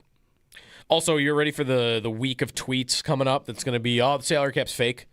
Because everybody just moves money around on contracts that we all knew was going to happen. Yes. Yeah. I am ready for that. It's like half fake. It's half real. You eventually have to pay it eventually. Yeah. But you never have to pay it until the player is either old, done, busted, isn't any good. If it's fake only in like a single year. Like you really what it is you have to pay the money. You just can kind of put it wherever you want. Mm-hmm. You can decide when the time is to pay it. Yeah, and again, like it's fake because when you have a $99 million cap hit, what that means is you've already paid that dude that money and you got it for like an $8 million hit. That's part of how it's fake. Wow, how could you afford a $40 million contract? Easy, the cap hit's going to be $7 million. That's the fake nature of it. So, yeah, there's so much flexibility. It's probably for the best that it's that way, right? The league, we like it this way. Yeah. We don't want a real hard cap. We want a flexible cap. I would like a luxury tax system, though. Northtown Automotive Extra Point Show is on the way. We're back tomorrow. Go USA.